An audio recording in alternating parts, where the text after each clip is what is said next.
All sports, all plays. All sports, all plays.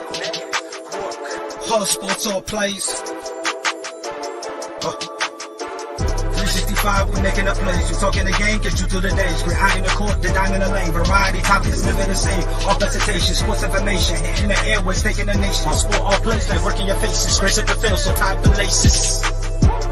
All sports, all plays.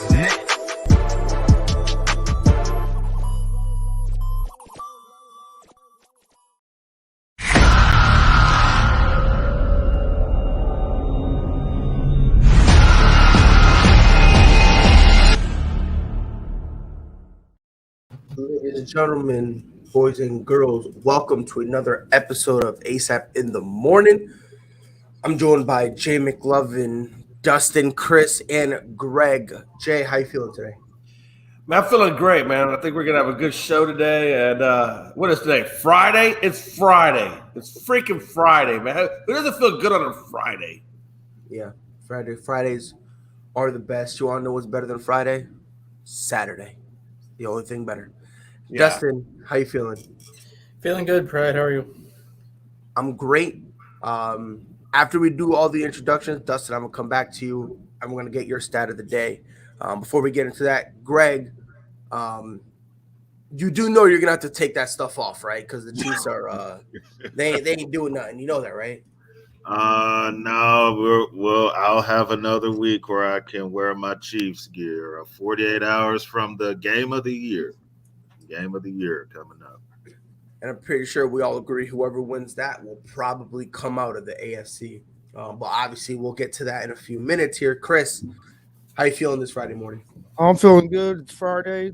The Indiana Pacers have won 2 games in a row, even though they're trash this year. And we have playoff football tomorrow. We do have playoff football tomorrow. Pacers got a big win last night with all their starters out. Yeah. Very interesting. The Warriors. That was a great game. I'm not even going to lie. It was a great game. And yeah, it was a fun game to watch. It really was. 100%. It really was. 110%. So, Dustin, our stat of the day. Let's hear it. Oh, this one should be right up Greg's alley. So let's see if he can figure it out with everybody else. Uh-oh. Following his game on Sunday, Patrick Mahomes is one of 2 quarterbacks in NFL history to have 400-plus passing yards, 500 or 5-plus touchdowns in a single playoff game. Who is the other player? Tom Brady. No. Wow. Hold on. Is it So 400 plus with 5 touchdowns. Breeze? Who? Breeze? No. It's not Aaron, is Kurt it? Warner? Kurt Warner? Oh, man. We're getting this one. We're getting this one. Go say it again, Chris. Can you say which decade it was at least? Was it Roethlisberger? Yes, it is, Chris. It's Ben Roethlisberger. Okay. What up, Dre? How you feeling, my guy? Wow. See, I would 2018, Ben Roethlisberger did it. Wow. See, and I would have honestly named every quarterback besides Ben Roethlisberger. Swear to God, I would have thrown Jamarcus Russell out there before Ben Roethlisberger. Swear to God, like, wow. I don't know. I just don't. I don't ever remember Ben Roethlisberger having one of those games. I'm trying to remember which playoff game that was. Justin, which game was it? Who was that? I think it was when they 2018. It would have been. I'm trying to think of who they would have played because it would have been either the wild card round or the divisional round. I'll tell you right now. But I think they lost. I think they lost the game still. I feel bad. Don't you feel bad when a quarterback has a phenomenal game like that and then they still lose? They still lose. That's got to be deflating. Yeah, oh my God, it's so deflating. Hold on, let's see. So you said it was in 2018, right? Yeah, I'm looking it up too. I think. So no, it was 2017. The 2017 well, 2017 season, but it wasn't 2018. Yeah, you're right. So yeah, so it was in the wild card game. Yep. 469 yards with 5 touchdowns. Ooh. Who they lose to? I need to know. Yeah, who is? I'm about to tell you right now. They lost. Where are you, you little bottle? It's not telling you who they lost to.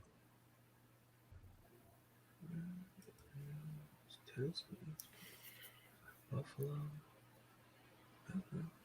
Doesn't say. Oh no, it wasn't the wild card game. It was the divisional game. Yeah. They lost to Jacksonville. I remember now. Oh, yeah. It was that Jacksonville shootout game. made That's that. what it was. Yeah. It was that shootout game. Was that when Bart Brunell was there? Or?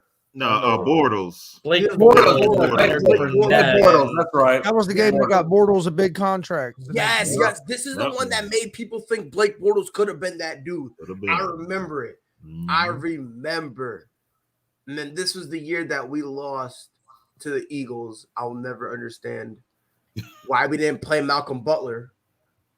I feel like that would have made some difference. It couldn't have hurt. I mean, we put him on special teams, so like, honestly, I just want to know why we didn't play him. I'm just curious. You think that'll ever come out? No, I don't think it'll ever come out. If he was still on the team, probably, but now that he's gone, I don't think it'll ever come out. I think at this point, they don't really think about it. Yeah. The only people really think about it is like us New England fans that kind of we reminisce about the old times. And like I said, I'm not even mad. Like, we lost. It is what it is. I'm just curious because I heard a whole bunch of stuff that he refused to practice. He had a rough week at practice. I heard he failed a drug test for like week. I heard like 101 things. So I was like, look, can Bill, holla at your boy. By the way, did y'all hear what they were saying about us losing to Buffalo? It said his son called every defensive play. He's been calling the plays all season. No. Supposedly supposedly that was the first game that Bill Belichick's son called the entire game. Oh, well. If this is what it is, if that is true, we are entering a dark, dark age. I'm throwing it right there, man. We're entering a dark, dark age, bro. Because oh my god, that was horrible. Four games this weekend in the divisional round. 2 on Saturday, 2 on Sunday. So 4:30 Eastern time, Bengals at Titans. Then at 8:15 Eastern time, Niners at Packers. Then on Sunday at 3 p.m. Eastern time, it would be the Rams at Bucks. And at 6:30 Eastern time, Bills at Chiefs. I'm glad they give the Bills at Chiefs a Sunday night game because me too. I honestly the only other game I would have accepted at that Sunday night slot is Rams and Bucks. That is the only other game I would have accepted. If Bengals and Titans was on that Sunday night game, no disrespect to either team, I'm not watching. Like I'm boycotting.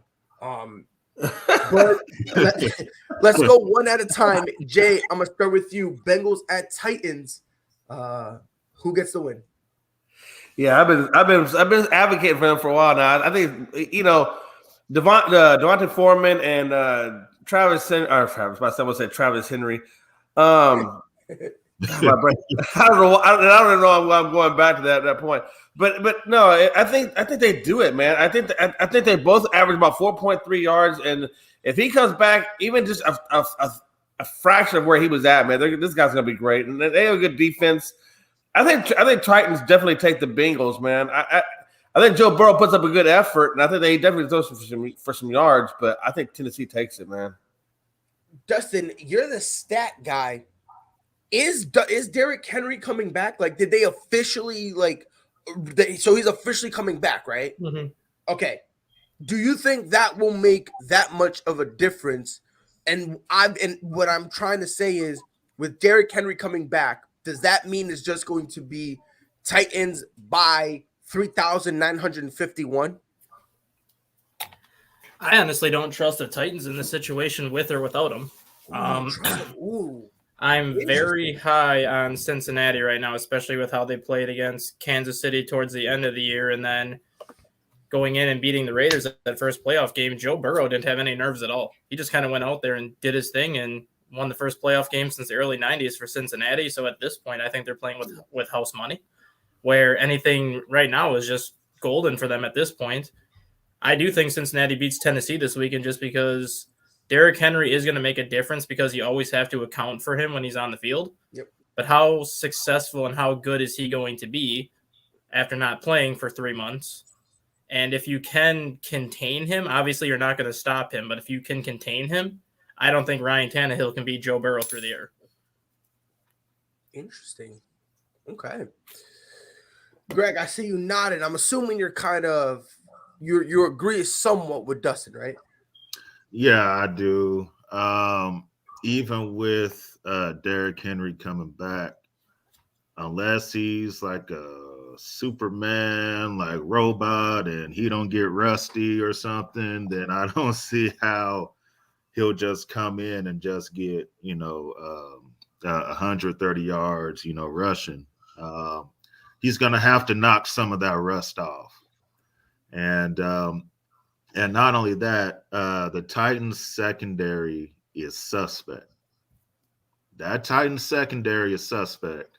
If you that second half against Houston, their last game, when Davis Mills just started becoming some actually good quarterback, it kind of exposed the Titans secondary. So I expect Joe Burrow to have a big day, probably 350 passing yards. I expect the Bengals to win this game. Chris, you with him? Yeah, I like the Bengals in this game as well. Some of the reasons they said Derrick Henry missing 3.5 months. I don't think his load is. I don't think he's going to be able to carry the ball 30 times. It's going to be more maybe like 15, 20. And I think Cincinnati's receivers are going to burn the Raiders secondary. They've gave up the 8th most passing yards, or the 8th worst defense against the pass in the league. So we've seen what Chase can do when he gets behind the defense. And like Dustin said, Joe Burrow showed no nerves.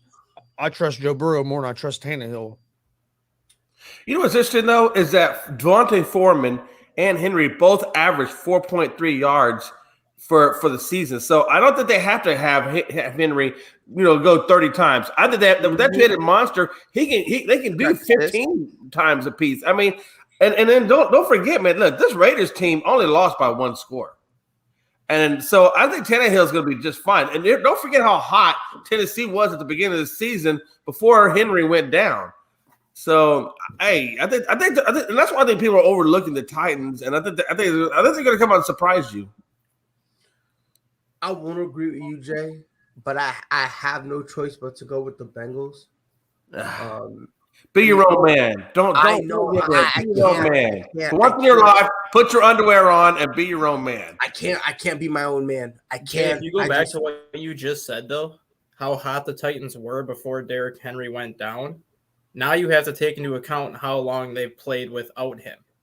Can they go back to playing the way they did before he went down? Or are they going to stay with the way they've played the past 3 months? That's kind of why I don't trust Tennessee, because I don't think they're going to be able to go back to the pre-injury days of Henry just because they've been playing without him for so long that this is the team they've become. And how good is Henry's conditioning going to be, and how big it hits is his body going to be able to take? Well, I'm not worried about that. I'm not worried about that. I just don't think he's going to be able to get 30 carries because of his foot. I'm not worried about the contact or anything he's going to take just because he's a freak of nature when you look at the rest of the running backs in the league. But how many times is he going to be able to plant on that foot? How many shots can he take on that foot before the foot actually starts to bother him? I mean, look, don't get it twisted. I get where y'all coming from. I really do. Because if you really look, I'm going with the Bengals. And I'm just going, and Jay, the reason I'm going with the Bengals, I cannot think for my own. I do not know what an opinion is. I'm not good at being my own person and making my own choice. So I just go with the crowd, right? So that's what I'm doing now. I'm just going to go with the crowd. I'm going to ride out with them. I said I didn't know how they were going to be when it comes to the playoffs. To everyone's point, Joe Burrow treated the game against the Raiders so casual. Like, to him, it was just week 7. That's all it was. Like, there was no the magnitude of the game was not too much for him to bear. Same thing with everybody else. So I'm just gonna go Because honestly, if you look at their rosters, I think to Jay's point, their rosters, they're pretty close. Like, I don't think you can say that Tennessee is enormously better than Cincinnati, and I don't think you can say Cincinnati is just light years ahead of Tennessee. I think they're in the same ballpark. I think they're in the same range. I think depending on the position. What do you mean? Who's the better quarterback, Tannehill or Burrow? Burrow. Yeah, Burrow. But hold on. Let's not act like Ryan Tannehill is like Jimmy Garoppolo now. Right. Tannehill's good, but I think Burrow's better. Obviously, Henry's the better of the two running backs. Right. Cincinnati has the better receiving core because outside of A.J. Brown, the Titans really don't have anybody. I mean, they have Julio Jones, but he hasn't really done much for them this year. Tight ends are pretty much even. Offensive line, you have to give the advantage to Tennessee because Joe Burrow was sacked more than anybody this year and took plenty of shots. Defensive line, you got to give the advantage to Cincinnati. Secondary, you have to give the advantage to Cincinnati. Yeah, you're making my point. Yeah, that's what I'm saying. Like they're all they're close. Yeah, top to bottom, they're close. Yeah, I think the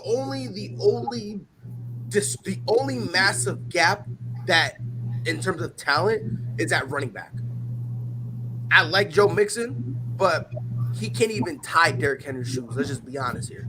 Let's just be I think fair. he does his own thing though. He definitely does his own thing where he can catch the ball, and that's a little bit different compared to Derrick. But yeah, but again, he's at still the running back position. It's not even in the same. No, but even with his catching, he's still not near the level of a Derrick Henry. Even with his catching, like I was talking about top to bottom all around running back. No, yeah, Joe not Mixon, and not to say Joe Mixon's horrible. Let's not get it twisted. That's just a whole different conversation. Right, but that's what I'm trying to say. It's like DeMar being an MVP, and you look at the list of guys who are on the MVP list. Right, but that's what I'm saying. I think outside of that running back position, I think everything is close. Yeah.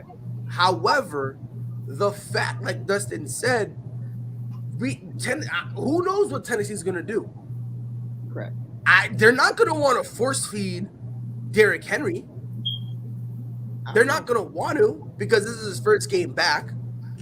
You got Foreman, who's he's not this phenomenal running back, but he's solid. He's pretty good. He's been holding it down a little bit. They're both gonna have to split carries.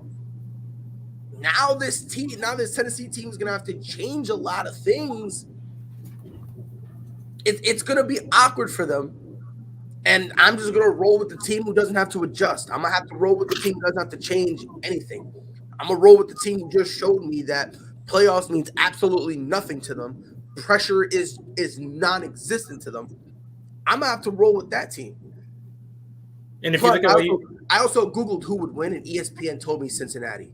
So that's where I'm gonna. And if you look at what you just said, Pride, too, look at when the Tennessee Titans made the AFC Championship game 2 years ago. Derrick Henry was getting almost 200 yards rushing a game, and Ryan Tannehill was throwing for about 140, 150. Well, they're a run-first team. I understand that, but you cannot expect Derrick Henry to run for 200 yards in his first game back. No. And if you try to have Ryan Tannehill outthrow Joe Burrow, it's not going to work. That's why I give the advantage to Cincinnati, just because I think Tennessee's going to try to get back into that feed Derrick Henry 40 times a game just because we can do it. And I think it's going to cost him because he's not going to be ready to take on that kind of workload yet. Yeah, it's like I said, man. I'm just gonna go with the team that right now is showing me they're in a better position in terms of health and in terms of momentum and in terms of performance. That's the team I'm gonna go with. So, with all that being said,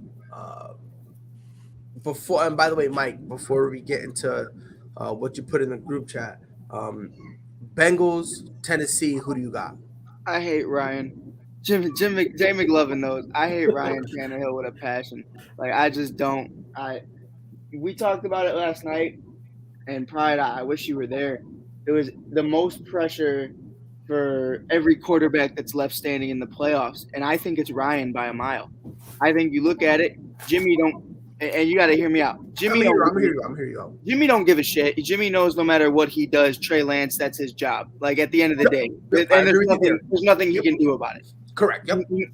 Aaron Rodgers, regardless, will be a Super Bowl contending team next year, no matter where he goes. That's why I disagree. See, no, but what I mean by that is like no matter where he ends up going, people are going to ride him and going to say that they're going to be Super Bowl caliber. And then everyone else is kind of just like Joe Burrow's young, Patrick Mahomes is Patrick Mahomes, Josh Allen's Josh Allen. You look at Joe Burrow, he's in his second year. There's a lot of teams out there you have to look at. Even Matthew Stafford, this is his first year of 4 with the Rams, so it's not even that deep.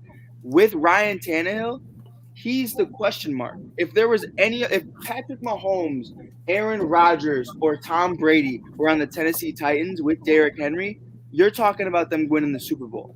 And right now there's a question if you can even beat the Bengals, who have the worst offensive line and not a good defense. And you have A.J. Brown, Julio Jones, and Derrick Henry. I don't believe in Ryan, and I never have believed in Ryan. Exactly. So you're speaking out of a place with emotion. Like you're saying, oh yeah, how are you gonna beat him with A.J. Brown? Meanwhile, A.J. Brown's been so inconsistent this year, not only in terms of play, but in terms of health. Julio Jones isn't the same, and he lost Derrick Henry. And by the way, Ryan Tannehill is the reason they're the number 1 seed. Right, and I hear you. But he has no pressure on him whatsoever because of all the injuries. You can just call it an injury-riddled season. There's literally no pressure on him. Right. You gotta get that. You gotta get that hate out your heart, Mike. What I told Jay though is the difference is going in the next year you get paid $30 million, and if you lose in the first round, it does not look good. But that's next year. Now next year that happens. Now that's a whole. Right, but Pride. Here's how it goes. Say Ryan has a horrible game, right? And you have to shake his hand, say thank you, and hand him $30 million. He's not getting $30 million next year. Yeah. He signed a 3-year, $34 million extension. You look at the salary cap. You look how it goes. Me and Jay were looking at it last night, and he's getting $30 million annually I'm gonna next pull it year. up right now just to make sure. I think it's 2022. No, I'll tell you right now. Hold on. Spotrac. It's the only time I ever use this website because when it comes to their stuff, these guys know what they're doing. Let's see. So it is right now. So this year it's 29. Next year it's 27. Right, yeah. Ryan Tannehill signed a 4-year, $118 million contract with $91 million guaranteed. Yes. Are you looking at the same thing? $20 million of that is a signing bonus. So next for the year 2022, he has a $29 million base salary, but $5 million of that is on a signing bonus. So he's actually getting paid $24 million next year, not counting the signing bonus. Yeah, I hear you, Dustin. But I'm gonna tell you one thing: bonus or no bonus, you're getting handed that money. No, because there's also a clause in his contract where if he restructures, he can get more of a signing bonus. Yes. Basically, so it'll be like what they did with Taysom Hill. $20 million, that signing bonus goes from $5 million to like $10 or $12 million. Yeah, it's kind of like what they did with Taysom Hill, where you restructure it and it's like an extension, but you're getting the money up front.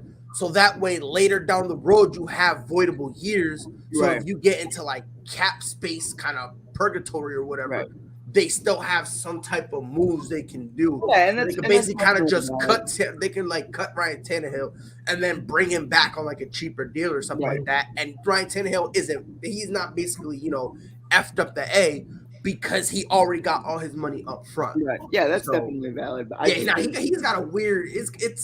It's a weird contract to talk about, but it makes sense because basically they're prepping themselves in case they get into cap space if they have any issues with their cap. Right. And I just think, I don't know, at the end of the day, like Pride, you said it and you hit it on the head. Joe don't care. Joe don't care until he reaches the bull. And that's just how it is. And I think even then he's not going to take it to this point to where there's anxiety about it. And obviously there's going to be anxiety about it regardless. That's just human nature. But Joe handles himself very well. And I think that is the difference between him and every other quarterback not named Tom Brady in this playoffs right now is he's the only one that has shown me that there isn't this pressure. Even Matthew Stafford shown me that, like, I don't know how he's going to handle the spotlight moving forward. And Joe Burrow is the only one that's kind of like, we didn't do anything yet. you won your first playoff game in X amount of years, and you act like you didn't do anything. And any other quarterback would have been flipping shit about it. And I think Joe Burrow has that mentality. Jamar Chase has that mentality, and everything they're doing, I like them so much better. And I think what makes it different, and Jay and I were talking about it last night too, is that secondary for the Tennessee. It's one thing to be bad, but it's another thing to be bad against guys like that. And I think it's definitely going to show. Yeah, which again, I just think the Titans. And I said this in the beginning of the year. I did not think they were going to have a great defense, but I thought they were going to be opportunistic. I thought they were going to be a lot better than what they were. Nah. I honestly, this defense, I expected this defense. I just expected them to occasionally, and they've been doing this on those crucial third down stops. They'll get the stops. Right, yeah, and that's solid. But like from what they were last year, they were pretty solid, and they lost some key pieces though.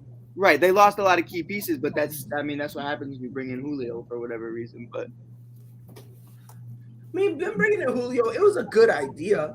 It was just like one of those like wants, not needs to me, and I was just like, I guess, I don't know. I think there was a lot. No, I feel you though.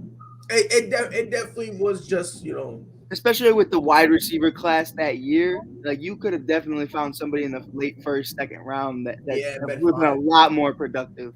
Yeah. So I'm assuming we all agree except for Jay, who has Tennessee, right?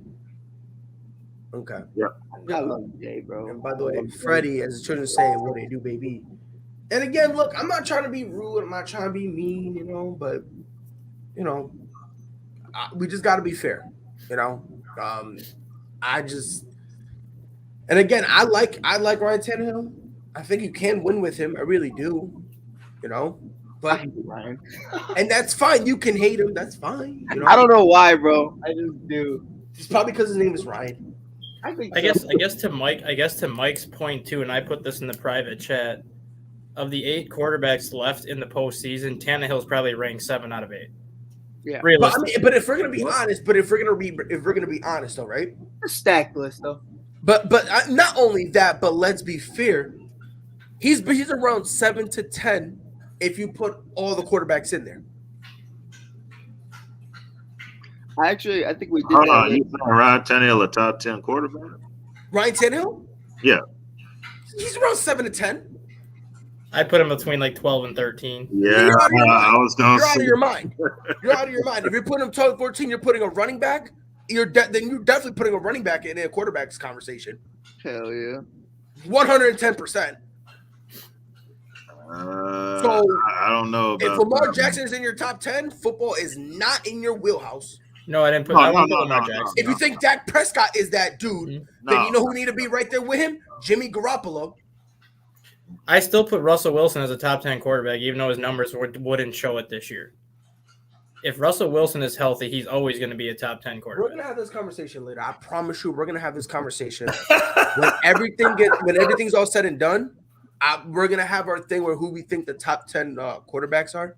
Okay. And a post Super Bowl conversation. Yeah, there's going to be like a post Super Bowl conversation. I am going to make sure I will do whatever it takes. I will strip. Man, I hope the Titans pull this off. I'll run outside, bro. I'll be a Dallas fan to get the point through. Okay, I will support Jerry Jones. Matter of fact, I'll bring you into the fold. You be a Cowboy. I gotta get you a nice jersey. You'd be awesome. And I won't wear it though. I won't wear it. But you can get it to me. I'll frame it for you. I'll frame it right up here. I promise. I'll frame it for you. Right. But I'm telling you, when we get into it, Ryan Tannehill is a top 10 quarterback. Like I said, he's probably between 7 and 10. He's in that lower tier. I don't know, bro. But again, you hate him. Nah, bro. Because you hate him. You think Dak Prescott's legit, and you're saying Jimmy Garoppolo. I ain't never once said that. Hey, I ain't never once. I don't want to hear nothing from you, Michael. I never said that about Dak. As Jay McLovin, nothing from you, Michael. I don't like Trash Boy, the boy that likes to throw trash at people. Who that? Who throw trash at people? Dak. I thought Dak was the trash.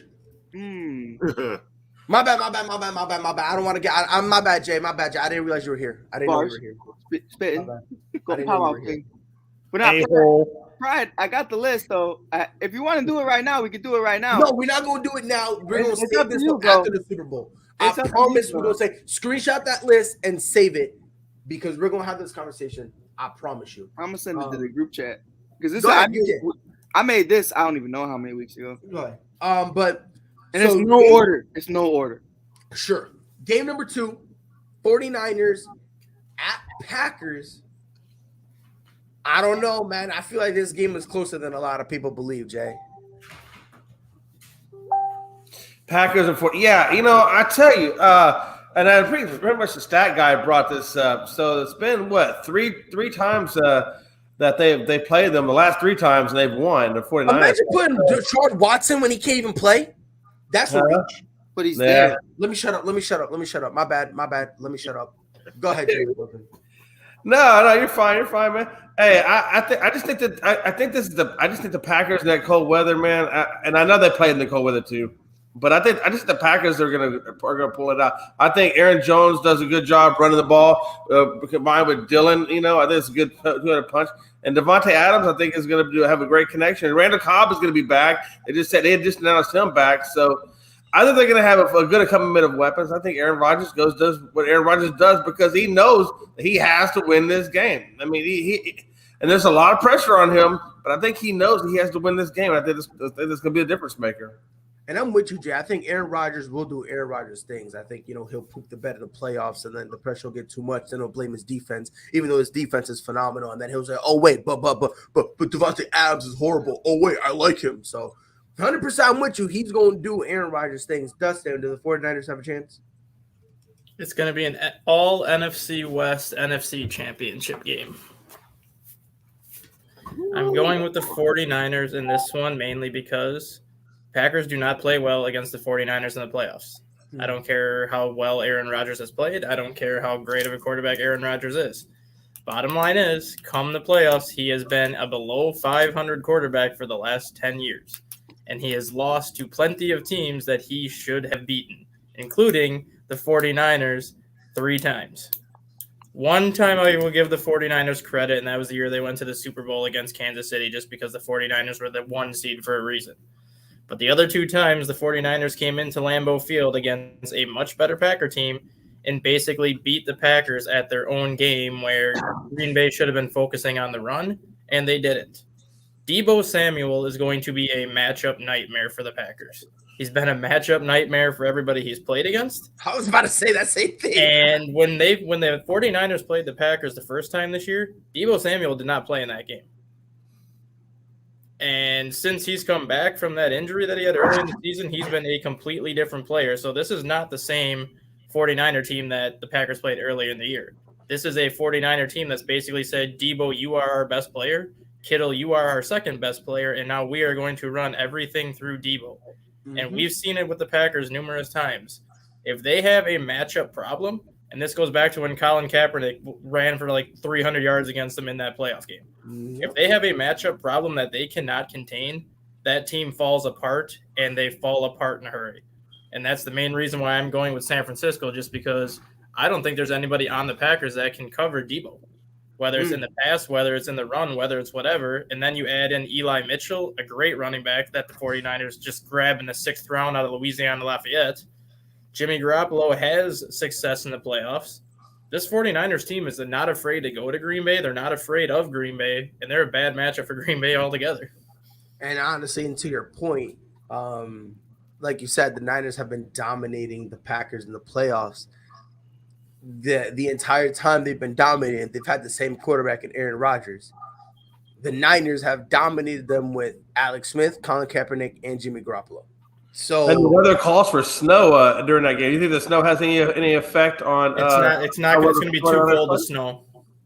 I don't think it's going to snow. It's supposed to be a low of 3 degrees. That's going to be too cold for the snow to even reach the ground. Yeah. So, wait a minute now.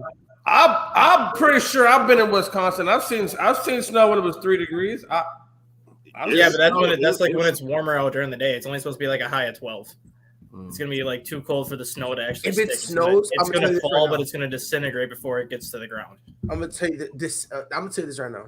I learned something. If one speck of snow lands on the field, Jay's going to be in the group chat. All caps saying Bro, snow, I see snow. You know, hey, Pride, you know. Listen, you don't understand. Right now in this phone, I have been typing notes. I got snow in there. Hey, listen, I got snow in there. I got Titans in there. I got Ryan Tannehill, hate by Mike Hughes in there. Listen, I am taking copious notes because I'm coming after people with a vengeance, and I'm just salivating at the mouth, man. Stat guy, Siri guy, whatever guy, I'm coming, man. I hope you're ready. Wow, Mike. You better keep that at the helm. Niners, Packers. Who you got? I got the Niners. And last night I said the Packers, but I really did sleep on it because I hated my answer. But The definition of I slept on it, and Mike was like, "Yeah, bro, I changed." That's why I was 10 minutes late. I was just contemplating this very. But I look at it, what Debo does, what Kittle does, and no one has mentioned Brandon Ayuk, who is the speediest wide receiver on that team. I don't care what anybody says. The kid can ball. His problem is his hands. But the way Debo is being a young Tyreek Hill right now, to the point to where he's being utilized in so many different ways. His speed definitely isn't comparable to Tyreek's, but it's definitely something to where they're using him like a Swiss Army knife. They're using him the way Atlanta uses Cordell Patterson, just at a more efficient and better rate. Percy Harvin 2.0. Right. That's actually a perfect example to say, but it's definitely something to where I look at it, and in Pride, I think we're having the conversation. Let's say Trey Lance is the same situation as Joe Burrow, right? Like it's let's say he's performing just as well. I think everyone has the 49ers in this game. The only problem is Jimmy G. The only problem is Trey Lance is not ready. The only problem is that the quarterback position, you don't know who's going to win. I don't think a single soul is going into this thinking Aaron Rodgers can't beat Nick Bosa and company. I think he's perfectly content with doing that. The problem is that's why Aaron wants to leave in the first place, is because it's teams like this that you won't be able to beat. And it's teams like this that the Packers have constructed a roster that, it's solely Devontae Adams and Dillon and Jones, and that's it. But when you look at Jimmy Garoppolo has more weapons on this constructed roster than what's his name? Aaron Rodgers has had ever. And that's just being real. Like Randall Cobb, I could give a shit about Randall Cobb. I don't care. It's not a threat. Lazard, the white boy, could not care about what Lazard has to offer. Vanderslesh, don't care. This guy has Brandon Ayuk, George Kittle, and Debo Samuel. And then, like you said, my man, I'm so happy Dustin said it. Elijah Mitchell, who everyone slept on during the draft. If he can stay healthy, this kid's a dog. This kid's a top 15 running back. And probably around 12 to 15, but you give him the opportunities, especially with Kyle Shanahan, I think this kid can thrive. And for no way, shape, or form do I think that 49ers, not 49ers, that Packers secondary can keep up with these guys. I think they're too fast. I love Alexander, but Douglas is what he is. Amos is what he is. And I think at the end of the day, you have to look at it and think, this is exactly why Aaron Rodgers is reconstructing his contract, is because he doesn't trust the rest of this team. Interesting. I got mad love for Aaron, though. He can definitely flip it on his head and win. But I mean, yeah, but let's, But you can't bank on that. Nah, I was about to say. I mean, we gotta be fair. I'm just glad y'all being fair and y'all not being casuals. Right, like Tom, I can bank on, as long as it's not a white man by the name of Eli Manning or Nick Foles. Come on, stop it. All right, I was with you. I'm meeting you. I'll bank on it. You. I'll bank on it. Nah, we were so good. We were so good, bro. But you done goofed. Greg, who you got? Niners, Packers. This game is so hard to pick. I've gone back and forth. It's real life hard, dog. It is hard because normally I don't pick teams with quarterbacks that I don't trust. Jimmy G, I don't trust at all. But at the same time, just like Stat Guy and everybody has been saying, the 49ers have dominated Aaron Rodgers during the playoffs, no matter who the quarterback has been. So This is how I'm gonna pick. All right, stat guy. Is Nick Bosa and Fred Warner they're both playing, right? Bosa, yes. Warner is a game time. Yeah, I was gonna say he's still questionable. He Oh, was his ass running getting on out the sidelines against Dallas, so they have some hope for him, but they're not 100% sure. Okay. I'm going to say Warner's going to play unless he physically cannot stand up or unless he physically can't move. Warner's going to give it a go. Okay. With those two playing, I'm going to go against what I normally do. I'm going to go ahead and pick the 49ers. Wow. So Jimmy Garoppolo's better than Patrick Mahomes? Crazy. No, he's not. Crazy. No. But the thing is, now here's the thing. Now, in this type of game, if Jimmy G does have that one dumb play, it's going to cost him the game. Oh, yeah. This is that interception he threw at Dallas, bro? Yeah. You do that, you're taking an L. Yeah. So this is, we're going to find out what, Jimmy G is, made of here. But I'm going to go ahead and roll with the 49ers because this is the type of defense that Aaron Rodgers kind of stumbles, especially during playoff time, that can kind of slow down, the Packers offense. So I'm going to roll with the Niners. Chris. What? The key stat that he was about to say, when Jimmy Garoppolo throws 20 passes or less, he's 27-6 as a starter. Okay. So that means the running game has to take over, and I can see Mitchell and the Niners getting 100 yards rushing. Yeah, be better. Yeah, Chris, you agree? No, I like the pack name. I think Jimmy G. I worry some about him with his injuries he has with it being so cold. For one, plus I don't trust Jimmy G at all. He's going to throw at least one pick, maybe two. I mean, look, like you said, look what he done in Dallas last week when he just kind of threw that ball up there. And I think I know Green Bay's had trouble against San Francisco in the past couple of years, but I think Green Bay's defense is a little bit better this year than what they have been in the past couple of years. Against the pass, yes, they're 30th against the run. Yeah. Yep, they're still horrible against the run, which is what the Niners thrive on. Yeah. I trust Aaron Rodgers more than I trust Jimmy G. That's what mainly it comes down to me. How many rings does Jimmy G have? But yep. Talk to him. Yep. How many Jimmy rings G does got a Rodgers couple have? rings. He got that championship. How many games did Jimmy G play when he got those rings? We not bringing up the fact he was a backup. We're not talking about that. Okay, better question. How many Super Bowls has Mac Jimmy G Jones gotten for to? like 67%. We're not talking about the fact he only threw the ball 3 times. We not brush it. We brush it over that fact real quick.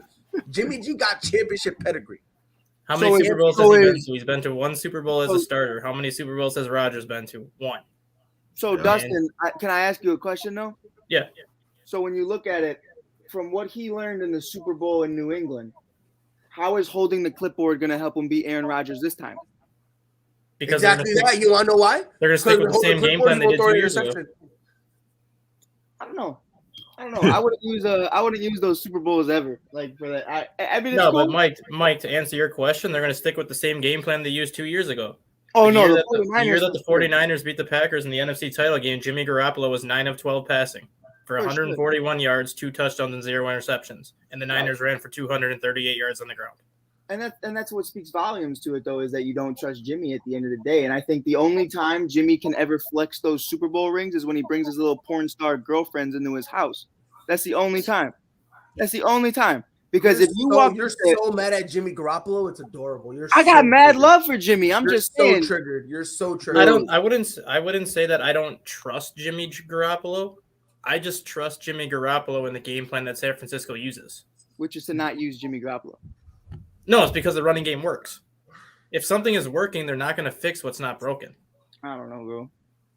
Because he threw 22 passes against Dallas last week, and he was 16 of 22. He didn't play that bad against Dallas. He had a couple. No. Jimmy Garoppolo. Let's be fair. Jimmy Garoppolo played well. He Yeah. played It was very just well. that one interception that was pass. stupid. Right. Let's And just be Pride clear. even It was knows. just that one Pride knows. interception. I love Jimmy. I got mad No, love you for don't. You Jimmy. hate him.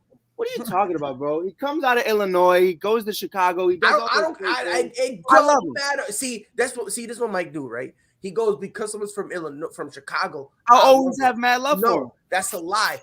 You know how he does Jimmy G? He does Jimmy G the same way Freddie does LeBron. Same way. He's a quitter. He sucks. But then when people are riding him, I got mad love for him. That's my dude. Mike, I got you. I caught on to your game. Never that. But to call him a 2-time Super Bowl champ and that's why he'll win, as bro, you didn't even play. The one time you did, you lost. Can I ask you a question? How many Super Bowls does Jimmy G got? How many rings he got? 2. Okay. How many Aaron Rodgers got? 1 that he played. Man, I think you missed the point on that, Pride. Though he's got 2 rings because Rodgers. Jay, can I ask you a question? Pride. The one Super Bowl. Jay, hold on, Jay. Hell, the punter got a damn freaking ring. Hold on, Jay. Hold on. In the last 25 years, Jimmy Garoppolo as a backup still got more rings than your entire starting organization. So let's relax. We have a conversation about championship. Now you got to go there.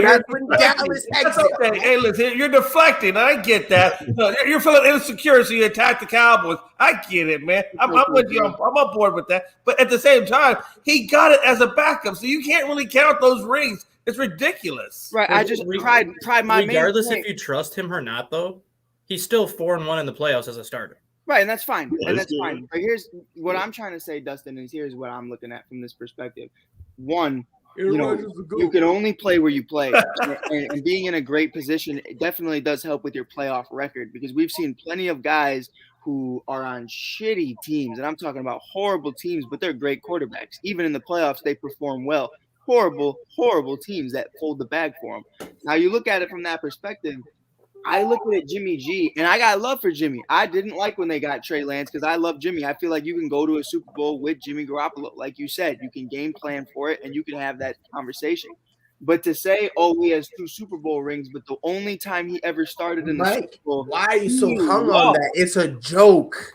It's a joke. You're getting so but I seen it. I seen it everywhere. I agree with Mike. Not a single soul said that, Mike. You're lying now. I guess my point is he's been to the same amount of Super Bowls Jimmy as Aaron Garoppolo is a Rodgers. 2-time Super Bowl champion, and that gives a championship pedigree. No one has ever said that in serious context. I swear, Pride, I'm gonna send you the link. I need you to send me those. I need you. That is something I do not believe until I see it with my very own eyes. Send you the link. I send it right now. I refuse to believe it. And you said a link. If an actual writer wrote that in an article that was published, we need to start a petition to have them fired. I got you. Is there an article, Mike? Hold on, brother. I'm looking. No, just say yes or no. Just say yes or no, because I need to prepare the petition.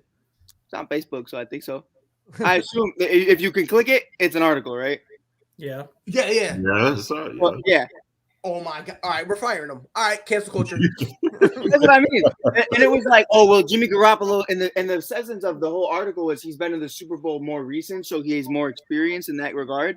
And I was like, I guess, ? Like, it is what it is. Wait, hold on. Are they saying because he went to the Super Bowl more recent, like when he led the? It said so. Jimmy Garoppolo's been to more Super Bowls, and he understands what it takes to win a Super Bowl, and he's been there more recently than Aaron Rodgers. And I said, well, I mean, the first 2 times he held the clipboard, and the third time he lost. So I don't really get the whole entire article.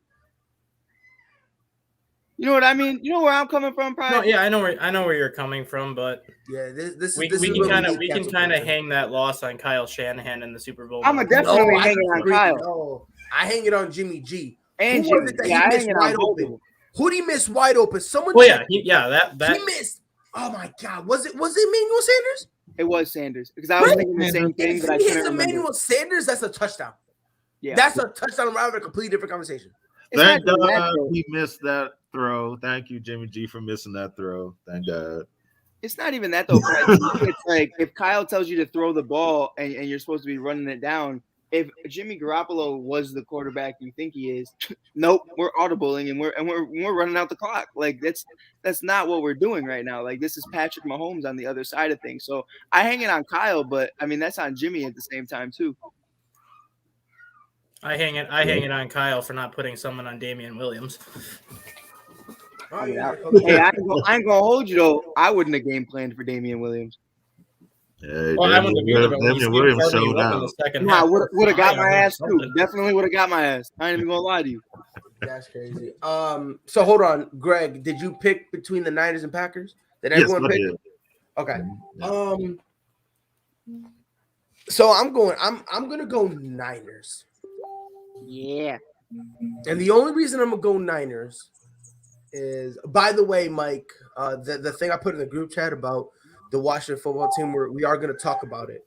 Is that real life? Yeah, we'll touch it is on real that life. in a second. I'm Since I gonna got to kill sign off myself. here in a couple minutes, we'll touch on that quick if you want before you switch to the. I other don't team. want to be here anymore. Yeah, bro, it's brutal. It's brutal. It's real life. I had Dustin fact check it for me because I didn't know if it was real. Oh And it my! is. But I'm gonna go with the Niners. You know, I don't know. Everything is telling me that the Niners are gonna make more adjustments in game. Maybe it's just me. I'm in the minority when I say this. I do not trust Aaron Rodgers. I can regular season. You feel me? You could take a huge chunk of me. You feel me?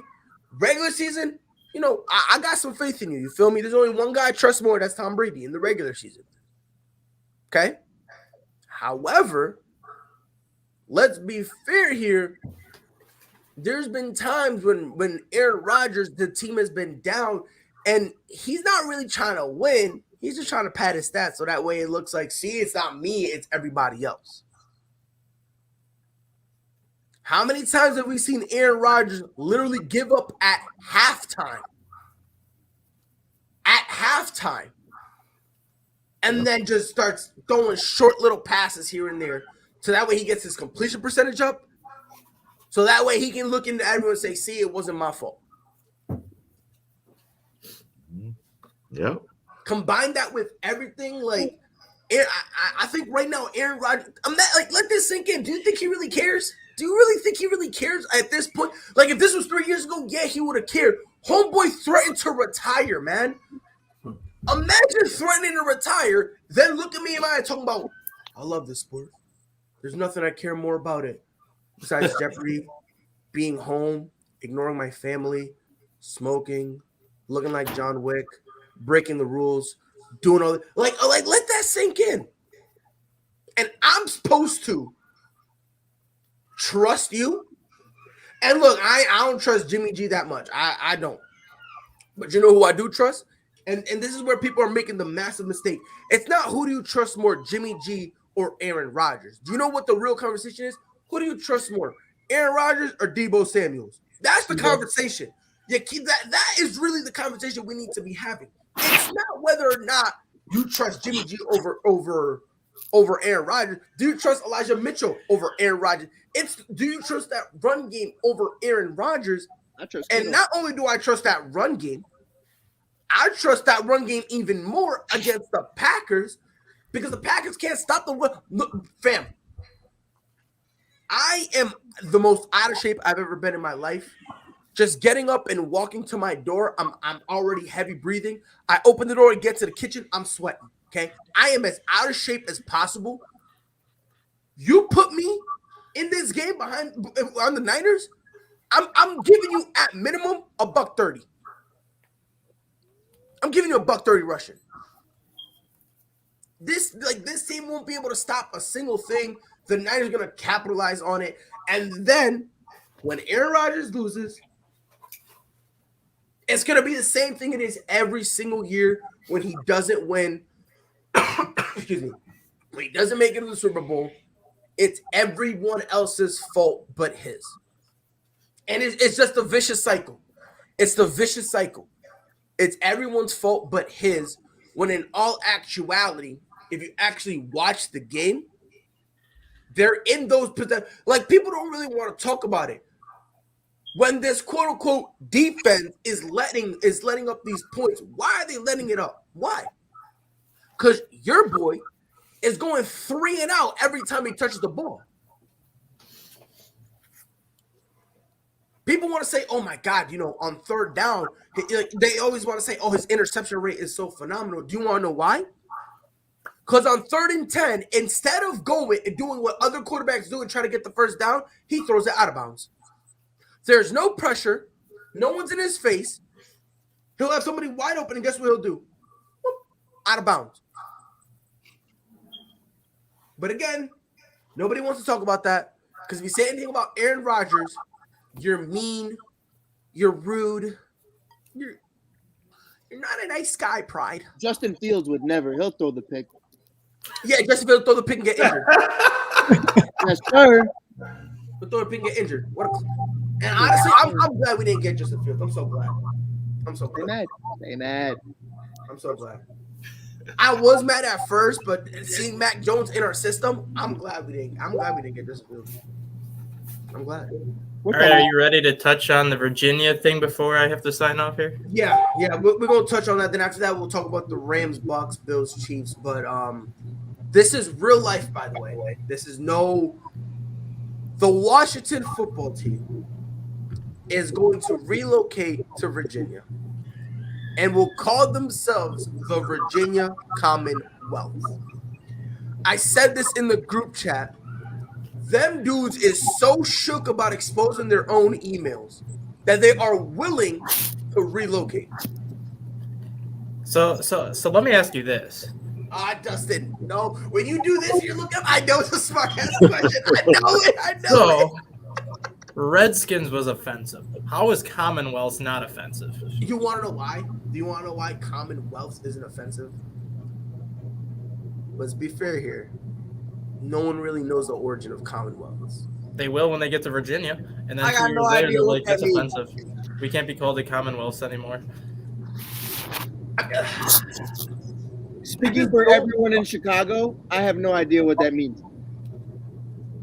No, I don't know either. I would like to know. All right, give me a second. I definitely got questions. Any name they picked, I was gonna do some deep research on to make it racist, but Bro, there is just so. A Commonwealth is an independent county or an independent community. Basically, they're sovereign citizens. That's what they Yeah. call themselves. They call themselves sovereign citizens, right? It's those that do use it are equal to those who do not.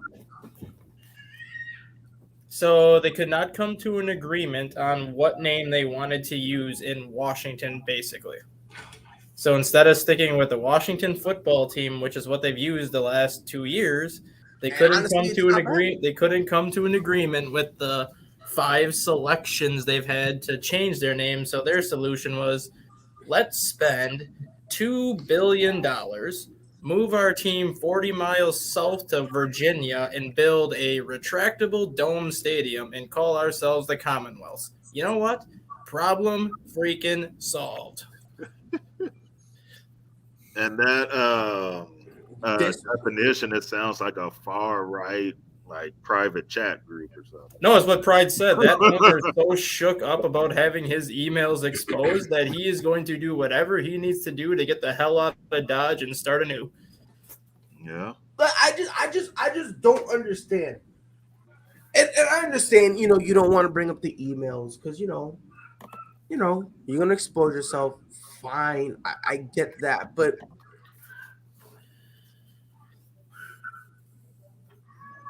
this is what they just did. Is something I would do after I'm drunk. Swear to God, after I'm drunk. And I'm not talking about just a little bit of sipping. I'm talking about I'm on the verge of passing out. And this is an idea you have when you go, it would be a good idea. And when you start that, whoever you're with looks at you like, shut the fuck up. That's what this idea is. This is something you only do if you have the IQ of a dead cockroach. To think this is a good idea, and Dustin, hear me out, man. Not only do they think this is a good idea, but on top of that, they think there is nothing can go wrong. Nope. Nothing can go wrong. Nope. Let's just, if we're really going to move to Virginia, just call yourselves the damn Jamestown Pilgrims and be done with it. Oh my god! Oh my god! Yeah, but you're not wrong. Like why? I mean, if you're going to go to Virginia and call yourself a Commonwealth, which is basically an independent citizen, at least give yourself some meaning, because Pilgrims actually meant something in Virginia. So call yourself the damn Jamestown Pilgrims, because I think more people would buy into that than the stinking Commonwealths, when you already have a university in Virginia called Virginia Commonwealth University. That's probably why they did it. That's probably why they did it. Yeah, that's probably why they did it. Makes sense. They probably think so. Now this goes from a brain dead idea to a half brain dead idea. No, it's a completely brain dead idea, because they shouldn't be leaving Washington, D.C. anyways. I mean, they don't even play in Washington, D.C. They play in Landover, Maryland. Yeah. Which again, as I said with the Giants, the New York Giants, they play New Jersey. What are we doing here? What are we doing here, bro? I mean, you couldn't find enough space in New York to build a stadium, so you had to send them 20 minutes south to sing in East Rutherford. Like, just call yourself the New Jersey Giants, bro. East Rutherford. Like, I don't know, man. This is, and I'm not being dramatic, by the way. I actually mean this. This is one of those times where I'm like, I struggle to take owners serious. This is one of those situations that makes me go, yeah, you know what? I could live without football for a couple days. Thank God this is happening on a Friday. Thank God. Because It's still not the top 3 worst things they did this year. And right here the funny part? Right here the funny part? Mike is so right, it's scary. Yeah. Mike is so right, it's scary. You got emails, you got the Sean Taylor thing, you got the way they treated the fans, you got the Jackson Mahomes thing, you got a lot of things. But by the way, Greg, you gotta hit up Patrick Mahomes and tell him something, bro. Because his brother Jackson, bro, we do not claim Jackson Mahomes in Kansas City. We don't claim Jackson Mahomes. I don't even look. I'm on, Instagram and all that. I don't even follow Jackson Mahomes. Yeah, it's a bad time. Don't do that. Yeah, I don't follow Jackson Mahomes. That's popped up on my For You page once, and it was immediately blocked. Immediately. By the way, if you don't block him, go to the comment section. It's hilarious.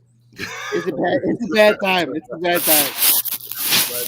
But I mean, look, man, it's again, Jay, you tell a team this is what you're gonna do, right? Don't do the wrong thing, right? Like, this is what you're gonna do. This is the right way we handle this. And they basically, the Washington football team, I'm sorry, Virginia Commonwealths. Sounds like a bank. At this point, can we just call them, like, I don't know, the Virginia Urban Myers or something? I think anything is better than Virginia Commonwealth. I feel like when I hear about Virginia Commonwealth, I feel like I should be going to make a withdrawal at a bank or something. It doesn't sound like a football team. It's ridiculous. It sounds like a bank. Yeah. You're not wrong. I'm just saying, man. Like, it's horrible, man. Where do you bank at? Virginia Commonwealth down the street? I mean, She said down the street. Yo, look, man. Oh my god. And listen, I hate it, man. I don't like it. I think Dan Snyder has just lost his damn mind, man. Like, it's so not marketable. yeah, no, he's panicking. That's all it is. He's panicking. He doesn't want the emails to come out. He doesn't want the investigation to come out. He's panicking. And he's like, well, let's give the people something else to talk about. But what you don't realize is when we talk about this, it's always going to go back to the email. It's always going to go back to the investigation. If the only way it won't is when you finally just release them. That, if you want people to stop talking about it, let them go. You got to move. You're going to have to eventually. And if you don't want to, if you're not going to, then sell the team. Right. Those are really your only two options. Like, either sell the team and move on, and then just, go to a cabin in the middle of Virginia and enjoy the rest of your life there, or just come out and say, you know what? Yeah, I low-key did say the N-word that one time. I messed up. I'm dumb for it, I did say I wanted to have my way with an intern.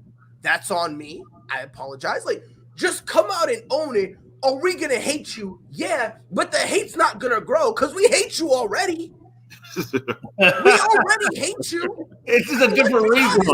Yeah, he'll Let's be fair here, and I don't know about y'all, but for me, the hatred stemmed when they did not retire Sean Taylor's number after he died. Hell yeah. After they said they would, and from then on, I've been looking at that organization differently. I've been like, Name I don't know, man. I've been looking at y'all the same.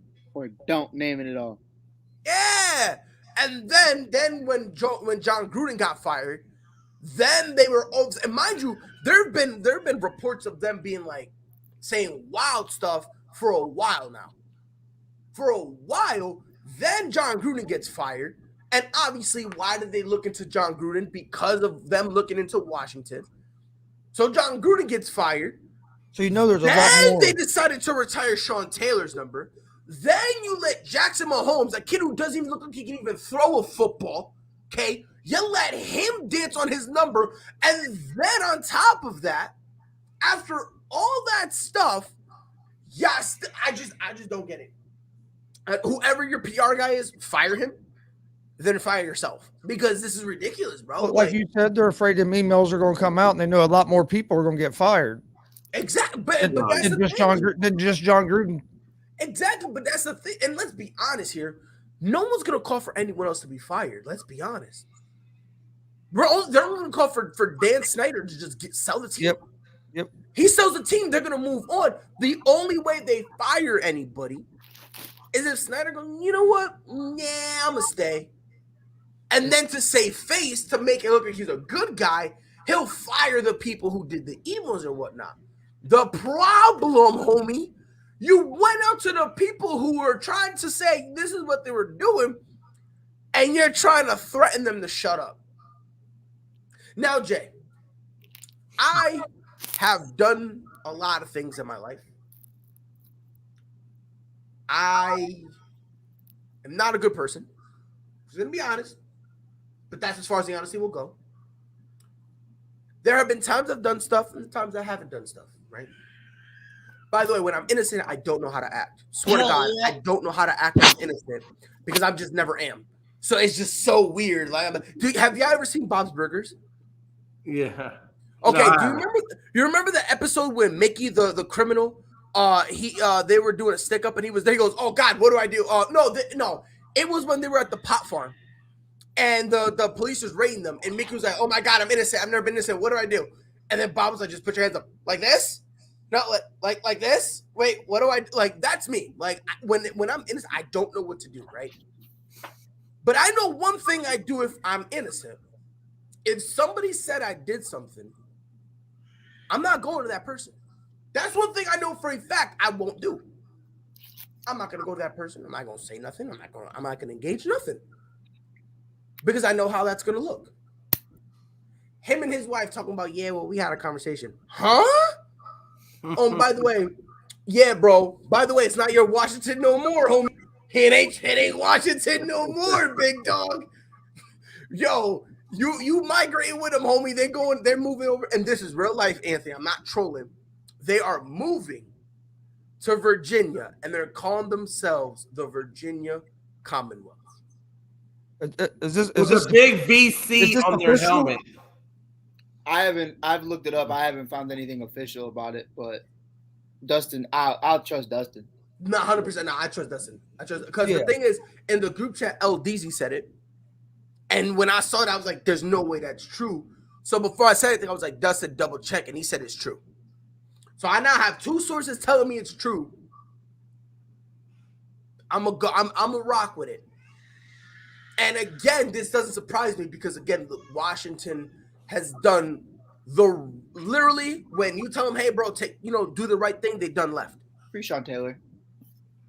And again, and Mike, you agree with me here. I looked at them weird when Sean Taylor died and they were like, yeah, we're going to retire his number. Yeah, that was dog slander. That was Yeah, bro. I'm like, okay. And you know what? Should have done that now. If you change, so they just retired his number, and now changed the entire outlook of the team, the location, and everything else. So does that mean Sean Taylor's number is no longer retired as a Virginia Commonwealth? And that's how I'm going to look at it. Because if I find out that Sean Taylor's number is not retired because you changed teams completely, that's your ass, bro. I'll never look at them. Now, you know what they're going to do? You want to know what they're going to do? They're going to unretire it, right? Because it's a new team. And they're going to keep that card in their back pocket. So when they start getting flack, they're going to retire him again as a Virginia Commonwealth. Yep. By the way, Anthony Price says the practice field is in Virginia. Well, guess what? That's where your home stadium finna be too. It was like $2.something billion on a retractable dome, Dustin said? Yeah. Yep. Wow. It's ridiculous, man. Damn. What a time to be alive. So the last two games, Rams, Bucks, Bills, Chiefs. We're going to start with the earlier game. Jay, who you got? The LA Rams or the Tampa Bay Buccaneers? Yeah, I really, I still like the Rams. I like the Rams' chances. I think Darnold and Von Miller put pressure on Brady. I think he gets uncomfortable out of the pocket, and I think he makes mistakes, as we've seen before. I mean, you don't have to go far. I mean, if you look at, like I said last night, Atlanta had the recipe. They just went away from it in the second half. And if you look at that, if you remember that Super Bowl, they had him. They were putting pressure on him. They had Brady out of the pocket. He looked uncomfortable. He wasn't making good choices. And they had him at 28-3. And then they come out of the half and they go away from that recipe, and he just picks them apart. So if Darnold and Von Miller can get pressure on Brady, then I got the Rams winning that thing.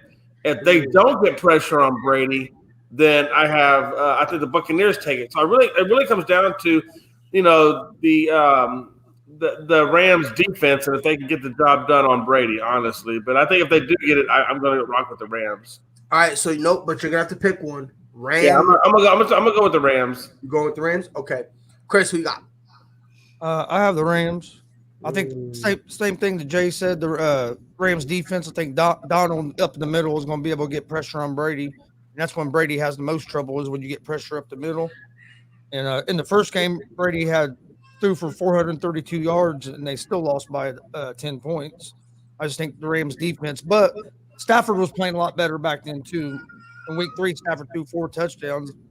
Here lately, he's been throwing picks other than last week. So I like the Rams here. I think the Rams defense is going to be the difference. And the receivers and stuff that Tampa Bay's missing, I think that's going to catch up to them in this game, the injury. Mike, you agree? I completely agree. I think here's what's different. And we talked about it last night, Jay, and I think I won you over. I think I won Jay McLovin's heart. My biggest thing, number one, I want an NFC conference championship of Matthew Stafford and Aaron Rodgers.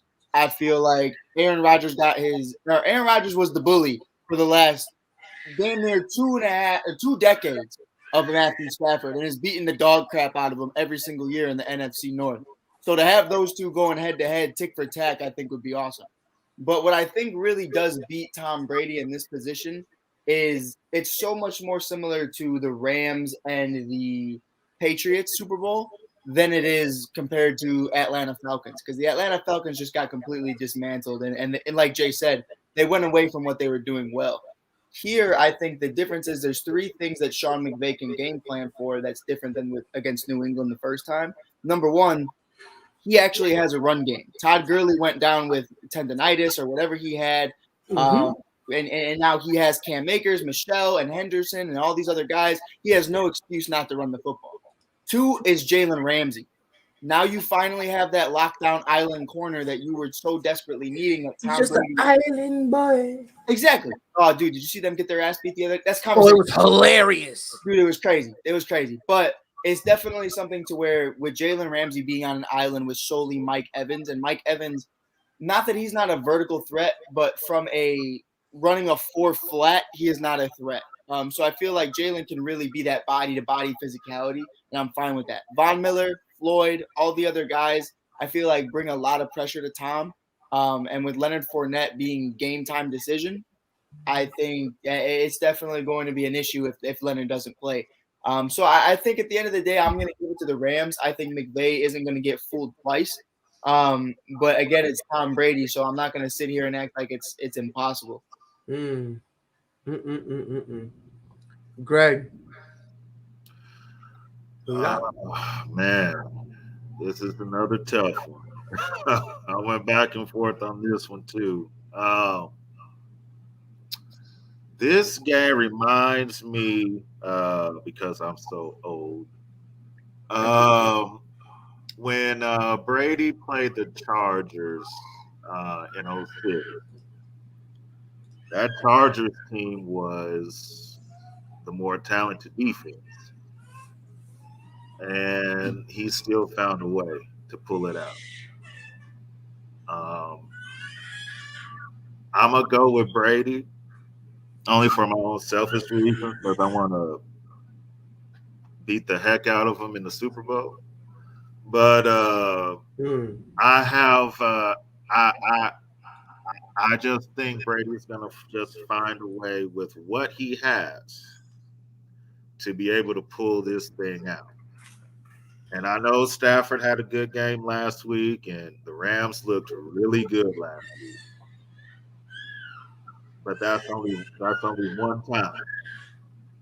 I want to see if Stafford can play that well a second time in the playoffs. So I'm gonna go with Brady. I think they'll win by 3. There'll be another game-winning drive, walk-off field goal. So Interesting.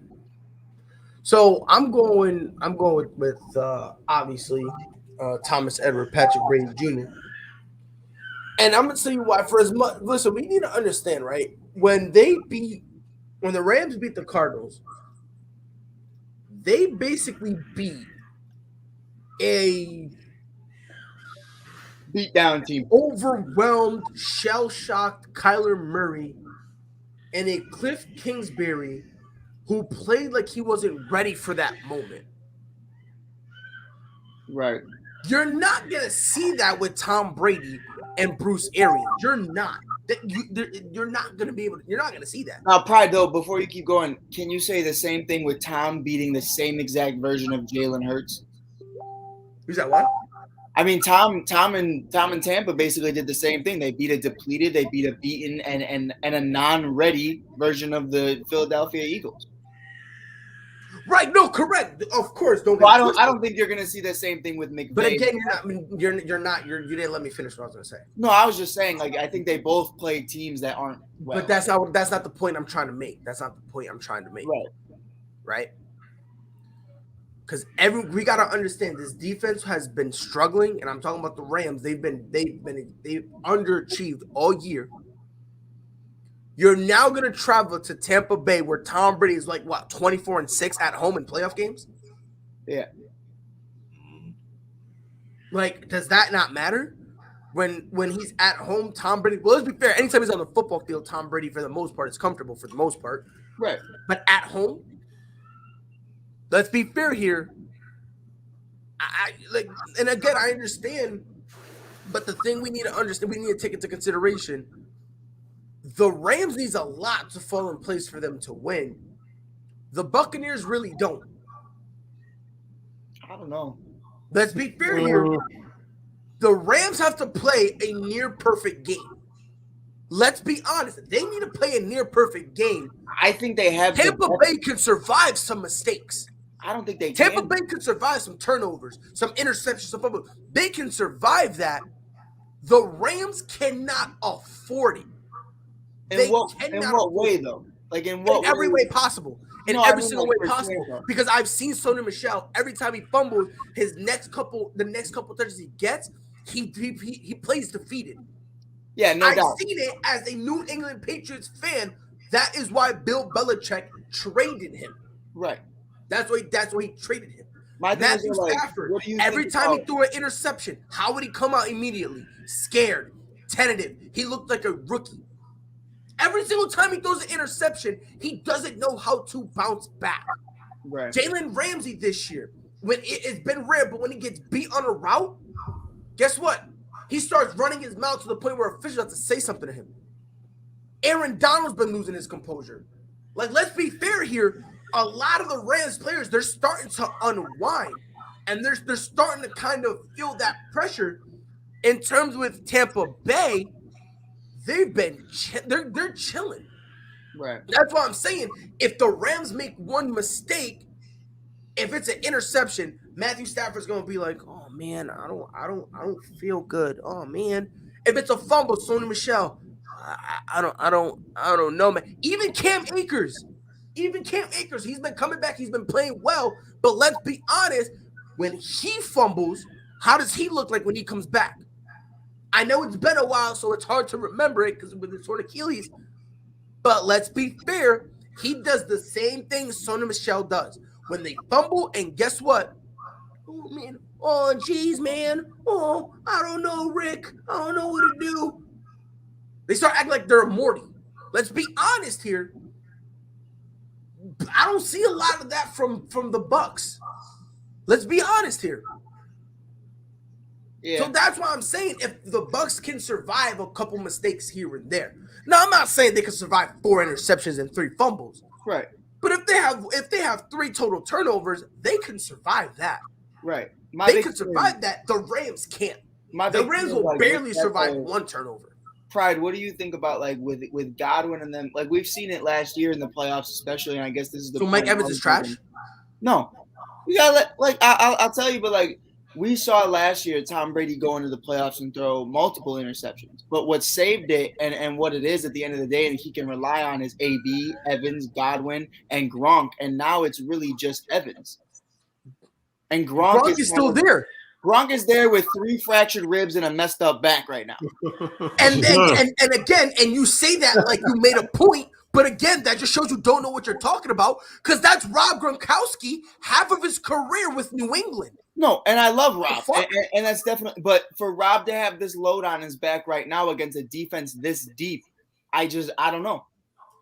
I don't know. The same defense that's been underperforming all year. I'm not saying he's underperforming, but even Jay made a point yesterday. They're looking at Bates. They're giving Bates opportunities because Gronk isn't always going to be there. He's running short routes. That's just the reality of it. Oh, my bad. I just got a message. My bad. Nah, you're good. I gotta read that a little later. But nah, man. So can I ask OJ Howard, is he a bad player? I don't like OJ, but I think he's definitely serviceable. I didn't ask you if you didn't like him. I don't think he's good. Is he okay? Good. So again, I like Bates a lot more than I like OJ. Yeah. So, but when you say OJ Howard is not good, and you say that I can't talk to you anymore. Is he the third tight end? Is he the third tight end on this team? Because you have Rob Gronkowski, who's a de facto number 1, and Bates, and then sure I like Bray, of course. But that doesn't mean OJ Howard's not good. If you have 2 better options, I get it. If they're not using him, what difference does it matter if he's good or not? He's so far down the damn. It doesn't matter. I'm not wasting my breath with y'all no more. Go ahead. All right. He's been there the longest, and he doesn't see the field. He doesn't, Pride. I mean, he's been injured. He's always injured. He just came back, and when they came back, they're clicking with the 2 tight ends they got.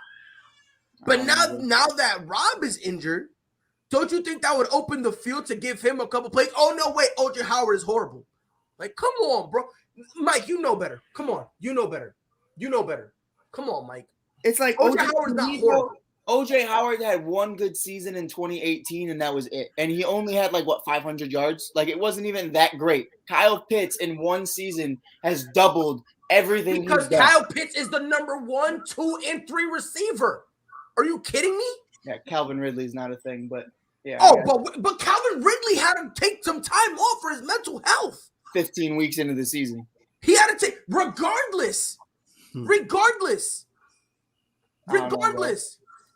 even when Calvin Ridley was there, who would Matt Ryan look to more?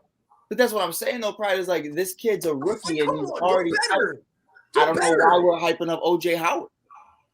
OJ Howard, I'm not hyping up OJ Howard, but to sit there and try to claim that he's not good is completely uneducated.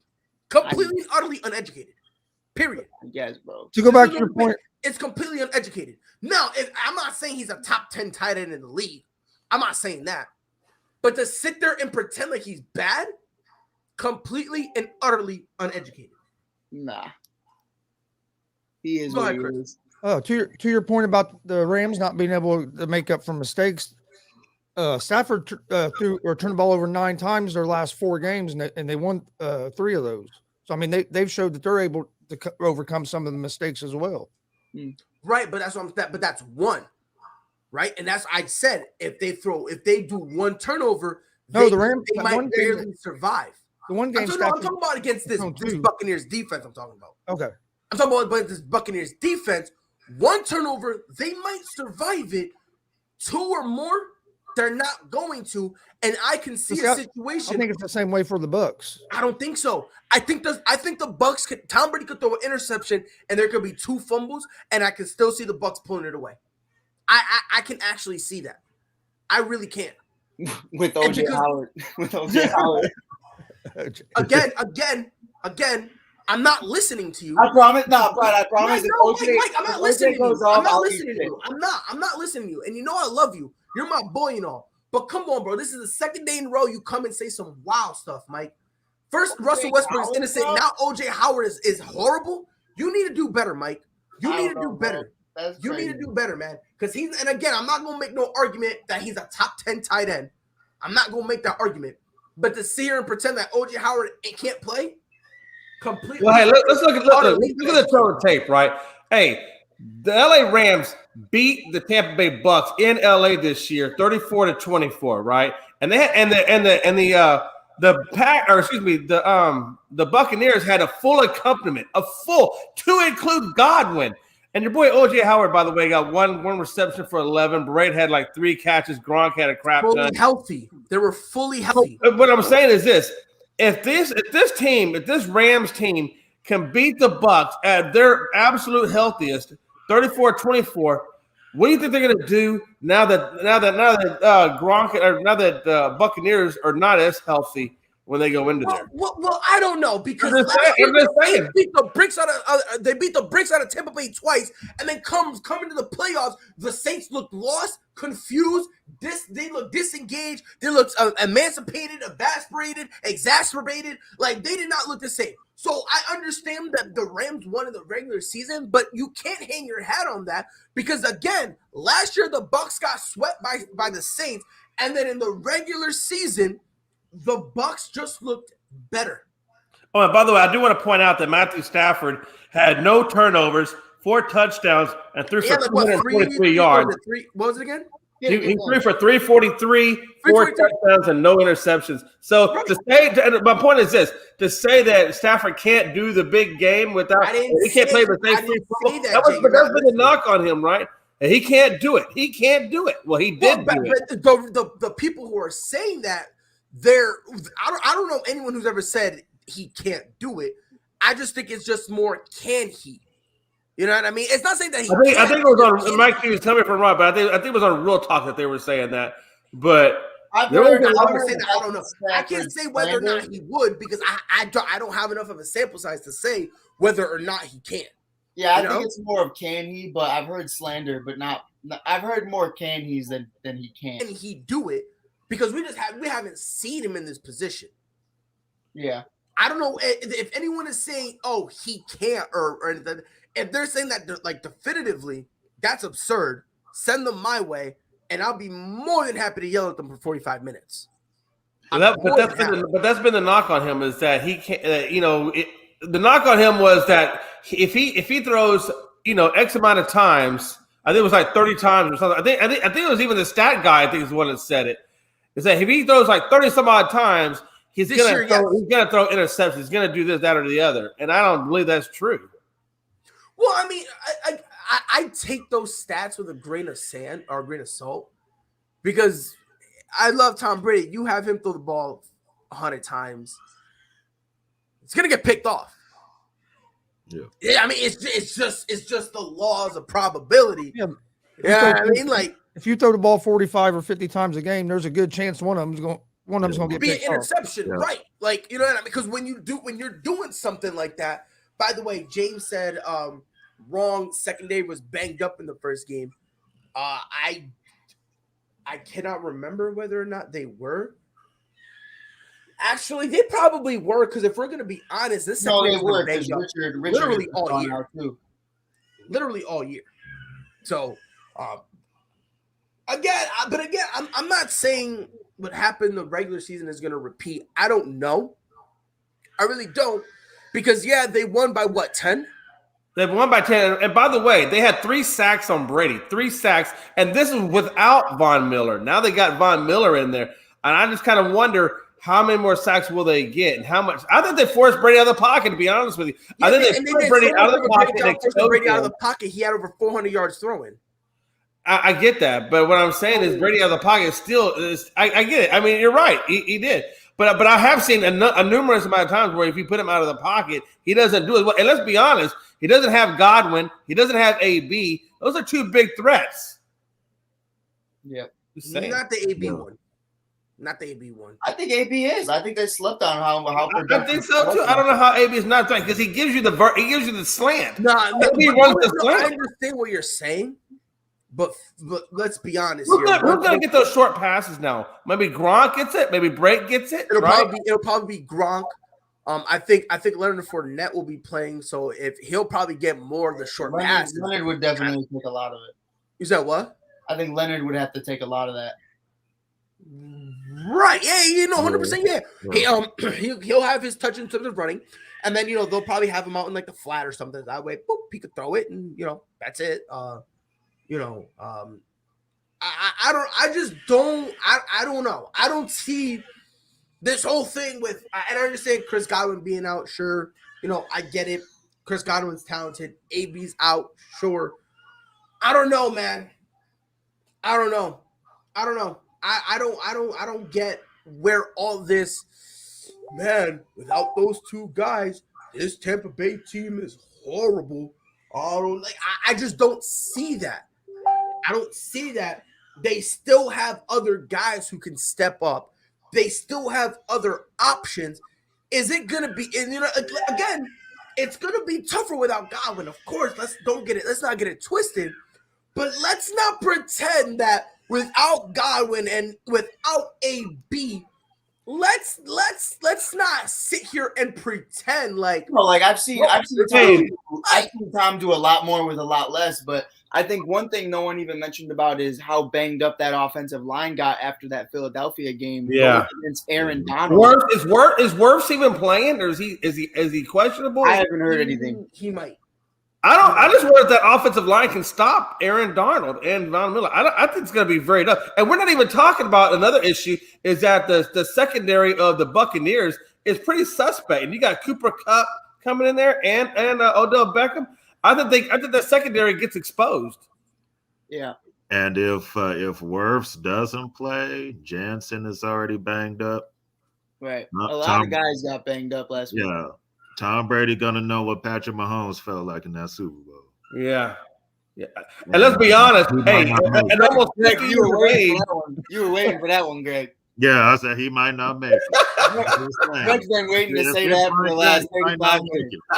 Hey, listen, and a Tom Brady who's running for his life isn't going to be as accurate as he once was. I love seeing Tom run. Tom running I love seeing Tom run too. It's awesome. Not running for his life, but even when he's running for yards, Tom running is the greatest thing I've ever seen in my life, and I need to see more of it because that man is an athletic specimen, man. That is just that kid is just special. Bro. Could you imagine a 45 or 46-year-old Brady running, and then if he got tackled hard, could you imagine what that would do to that $1 million body?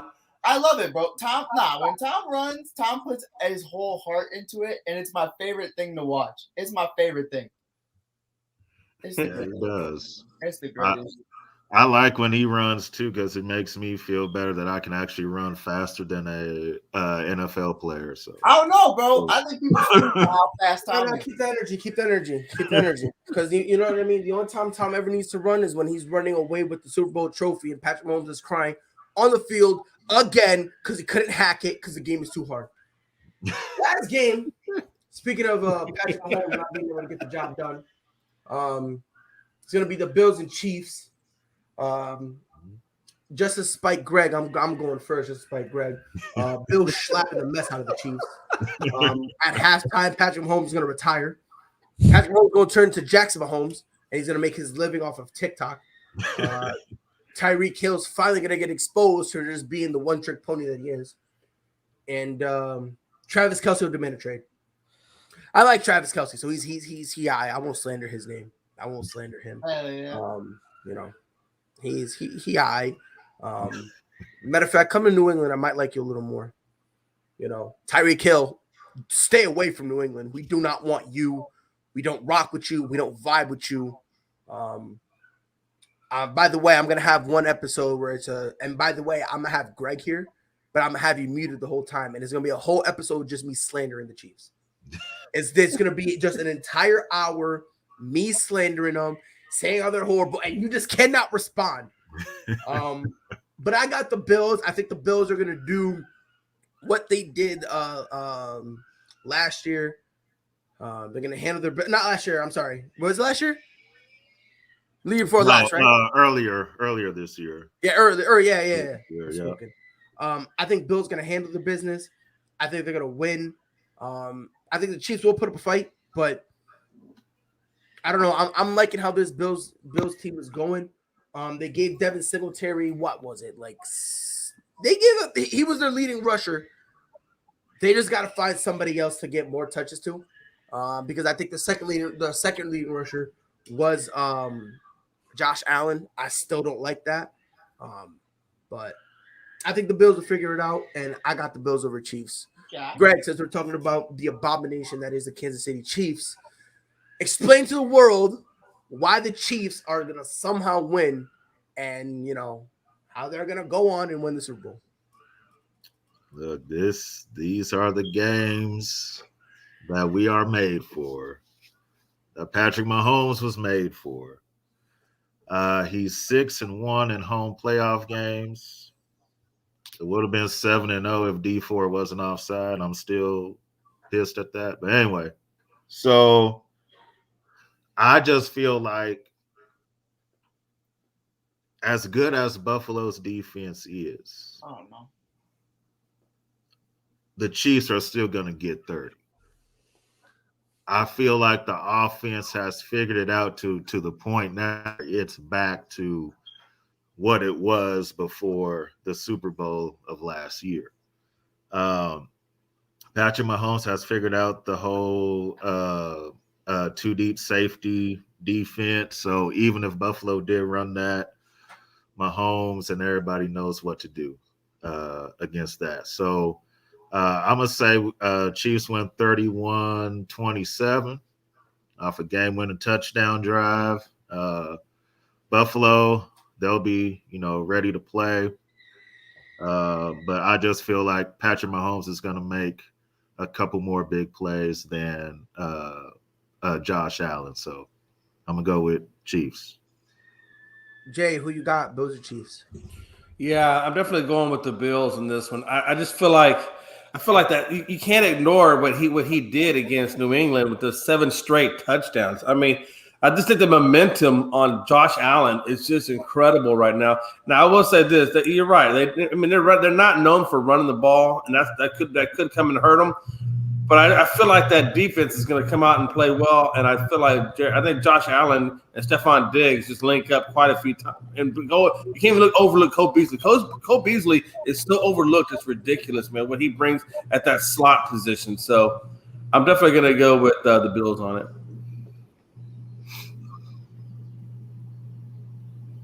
Chris, who you got? I like the Bills in this game. I think their defense is the key. Real quick, let me just say one thing. Ranking does mean something. Ranking for what? Ranking, you talking about in terms of like your offensive ranking, your defensive ranking. Oh yeah, it matters. I didn't see the comments. So I was like, if it's anything college, it doesn't. But if it's NFL, right? No, 100% no. College rankings are dumb because again, people say I might be able to waste my breath into it. It's just, pride. We all know. We know. Yeah, no, people just aren't smart. They're not smart. They don't know how to think for themselves. They're all sheep. They just go to ESPN and just regurgitate what ESPN I'm a tells sheep. them. Pride called me a sheep the other week, and I regretted it. Bro, I love you, Mike. I really do. You're my boy, but ranking does mean something.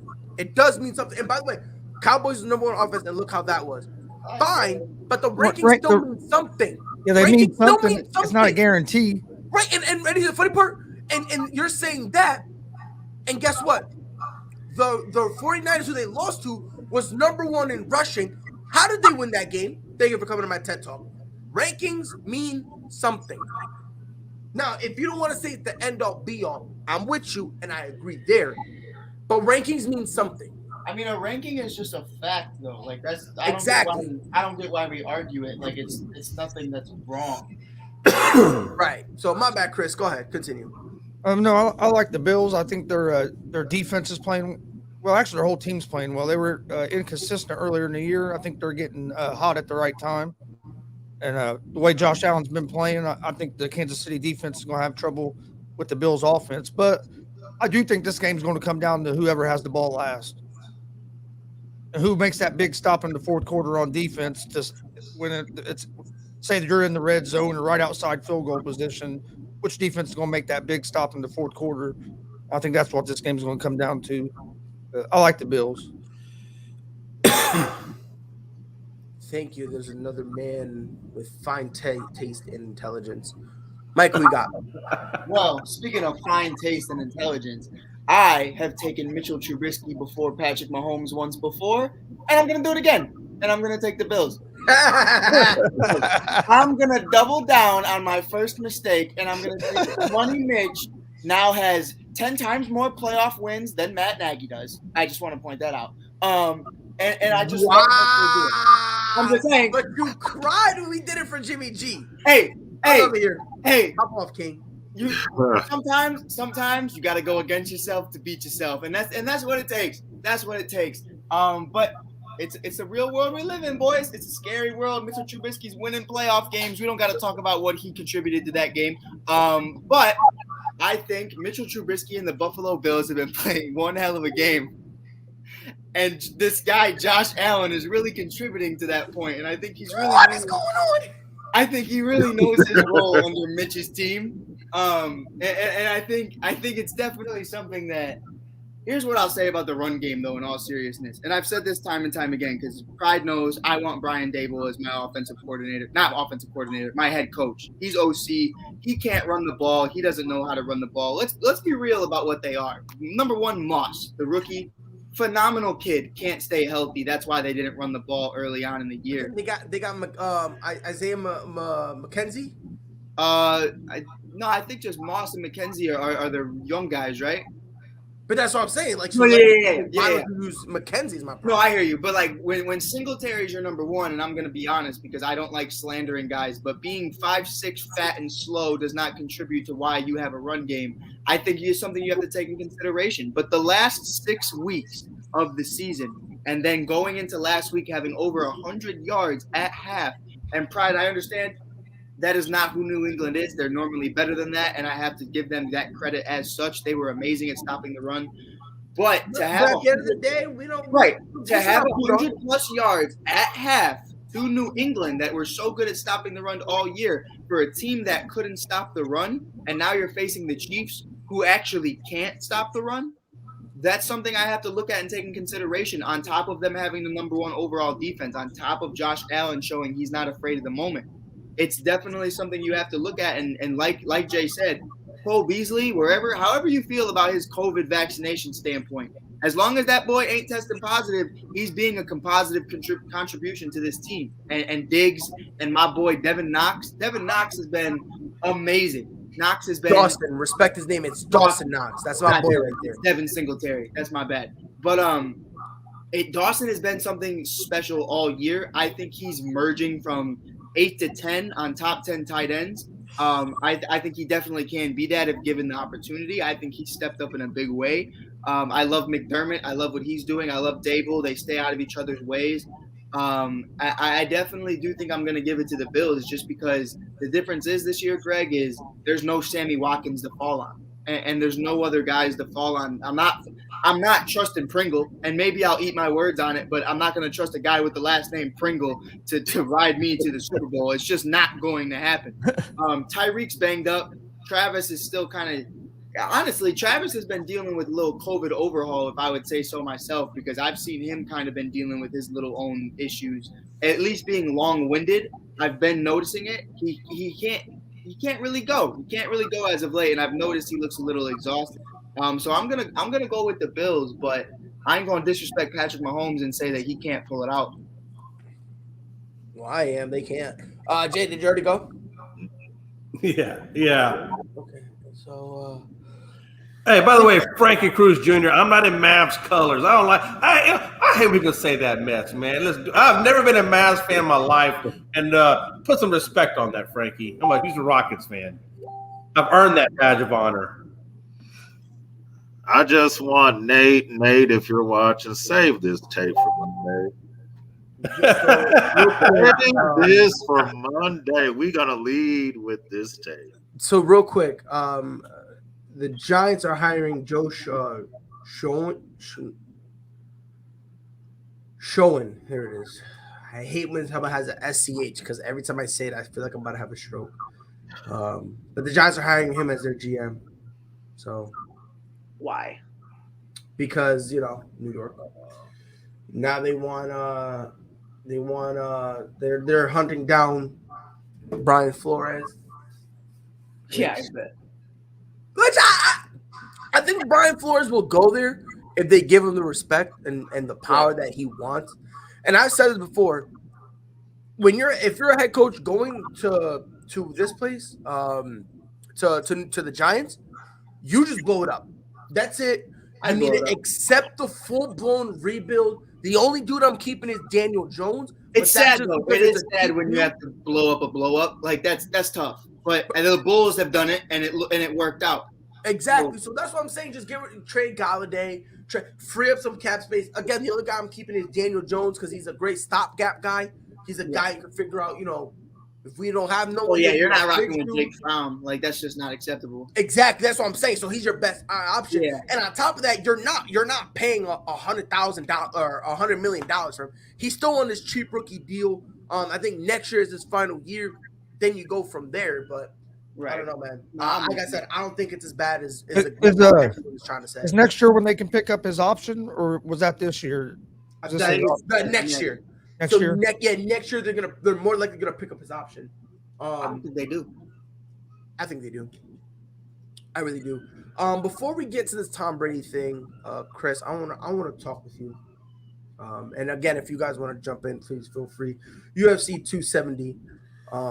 My former father, Francis Ngannou, is now facing my current father, Ciryl Gane, which I think this is just the easiest fight in terms of predicting ever. I honestly can only see this fight going one way. And then right before it, this is the fight that giving me trouble. The rematch, the first time a trilogy has ever happened back to back to back regarding a title. Davidson Figueiredo will face Brandon Moreno to try to reclaim his strap. Let's start with that one. Moreno, Figueiredo, who you got? I'm going Figueiredo this time. Boo! Get him out of here. Boo! Wow, really? Yeah. I just explain yourself. Well, I think he got hurt and then he got caught in that submission. I think this time it's going to be more like the first fight. He's going to be able to keep it more on their feet and use his advantage on the striking, and not get took down by Moreno. But I agree with you. Moreno gets him on the ground, it's over. I got Moreno. It don't matter because we got to understand. I understand about that first fight. We got to take into consideration. Not only was it on short, it was on short notice, but then the second fight, Brandon Moreno was dominating on the ground, dominating him on the feet. For every jab Figueiredo threw, Brandon Moreno ate it and threw two back and was connecting. He kept his composure where it looked like Figueiredo kind of started to panic a little bit. He got a little worried because I think Davidson Figueiredo thought it was going to be cake. I think he overlooked him. Yes, I thought he thought what happened the first fight. He thought it was going to happen again, so we thought it was going to be easy. The only confusion I have is when he's out here. He after the fight, he picked up Brandon Moreno and he congratulated him. And then like a month later, he teams up with Henry Cejudo, and all of a sudden, Brandon Moreno's a traitor. I hate him. I'm gonna knock him out. All this stuff, and it's bizarre and perplexing for me because it's like make your mind up. You just had a touching moment with the dude. Now all of a sudden he's Satan. It makes no sense whatsoever. And when is the last time we're believing Henry Cejudo? Let's be fair here. Henry Cejudo don't know honesty. So why are you believing him for anything? I think he's gonna come in filled with emotion. I think he's gonna come in trying to make a point. And I think that's what's gonna give him the L. Because I think Brandon Moreno is gonna be calm, cool, and collected. And he's just gonna do the same thing he did the second fight. He has a perfect game plan, and it's rare that you see this in fighting. It's a game plan that Deiveson Figueiredo won't be able to crack. He won't be able to crack it because, unfortunately, on the feet, Brandon Moreno's better. On the ground, and I take shit for this, but I believe it. On the ground, Brandon Moreno's better. I think in the clinch, Brandon Moreno is better. Me personally, I just think top to bottom, Brandon Moreno's just better. I think the first fight, sure, Deiveson Figueiredo won, but on a short notice, Moreno took the fight on a short notice and still had moments in that fight where it looked like, damn, you give this kid 6 weeks? I don't know, man. That's why he got that rematch immediately after. Because Dana saw it was like, dude, if I give this kid 6 weeks, if I give this kid 8 weeks, I might have something. Then all of a sudden, you give him a proper training camp. He comes out with a great game plan, executes it, makes him tap. It's to me, bro. I think Figueiredo's going to come out with a better game plan this time too. Because I agree with you. I think he thought that last fight was going to be easy. I think he got woke up. And sometimes that's what you need. You have to get your ass beat to get you back on track and get you working the way you're supposed to be working to win a fight like that. I want you here on Monday. I'll be here. So that way, after Brandon Moreno beats the bejesus out of Deiveson Figueiredo, I'm going to be here. The next fight, I think you and I can agree on this. Francis Ngannou, he's going to be facing Cyril Gane as the Frenchman looks to unify the interim and the legit title. Who you got? I have Gane. Thank God. I think Gane's just a better striker, and I think this fight's going to stay on their feet. Let me ask you a question, Chris. When is the last time we saw a guy the size of Cyril Gane with the submission game of a Charles Oliveira bounces around the ring like a Jose Aldo with the cardio of a TJ Dillashaw? He does stuff at his size that should not be possible. There hasn't been a heavyweight like him. Exactly. Like he literally, like if you think about a prototype heavyweight, Cyril Gane is it. And I was a Ngannou fan, but I don't think he's going to be able to handle Gane. Yes, and again, this is a guy who I thought if I thought Ngannou was going to beat Stipe, I called it to a T. I said it was, he was going to stuff that first takedown. Stipe was going to be in an awkward position where he was going to have to bang with him. And if you have to bang with him, you're screwed. The problem with Cyril Gane, if he can't take you down, he loves the clinch. Yep. He can do a hip toss. Like he has other, like Stipe is more the type of dude that like he'll try to bring it down and that's it. Cyril Gane can bring you down in a multitude of ways, which I don't think Ngannou was going to be able to handle it. Now, can he potentially knock out Cyril Gane? Sure, but let's not pretend that Cyril Gane himself doesn't have power, and let's not pretend that Cyril Gane ain't got a solid chin. Like he gonna take his licks, but he gonna take them, he gonna eat them, and he gonna send some back. And I think Cyril Gane's making him tap. And Gane proved he had a chin when he fought Lewis. Lewis is one of the hardest punching guys there is. Easy. In fact, doesn't he have the most knockouts In heavyweight history. Yeah. So you know what I mean? Like, and that's kind of why. And I don't know if anyone here knows boxing, but Derek Lewis is just the Deontay Wilder of that division, where there's really no technicality. Pride, say it again. Pride, please say it again. What? Please say what you just said again. Derek Lewis? Yes. Oh yeah, no. Derek Lewis is the Deontay Wilder of the heavyweight division. Yeah. Thank you, sir. That's all. That's all I needed. That's all I needed to hear today. Why? I love it. That's literally. Who said he wasn't? Who said he wasn't? Chicago is very. They're very in the moment kind of people, and that's what I've been preaching to the choir for a very hot minute.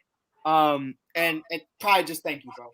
Listen, I love Derek Lewis, but come on, let's be real here. If you can eat his punches, hey, he looks Nate, awkward. Freddie, whoever's got to do it, expand Pride's contract to whatever you need it to be. and listen, I love him. I really do like Derek Lewis, but yeah, he's solid. Right, he's got power, but again, after that, like you said, he don't have the technical. He's no technical. There's no technicality to his game at all. And again, if you can survive a guy like Derek Lewis, that makes you more comfortable from a power perspective. It makes you confident in going against Francis Ngannou because, again, Francis, sure, he's got power, but if you could avoid it, and with a guy who's got head movement like Cyril Gane, and you don't have to worry about getting taken down because Gane has 100% takedown defense. Exactly. So it's like, you know what I mean? He picks him up, he brings him down to the ground. And we got to remember when Ngannou's on the ground, it's awkward and uncomfortable for him because he doesn't know how to get up. He doesn't know how to counter. There's really nothing there for him. So he's kind of just there. Now imagine a man who actually knows what to do on the ground. Yeah. Oh, wait, you don't have to imagine that. That's Cyril Gane.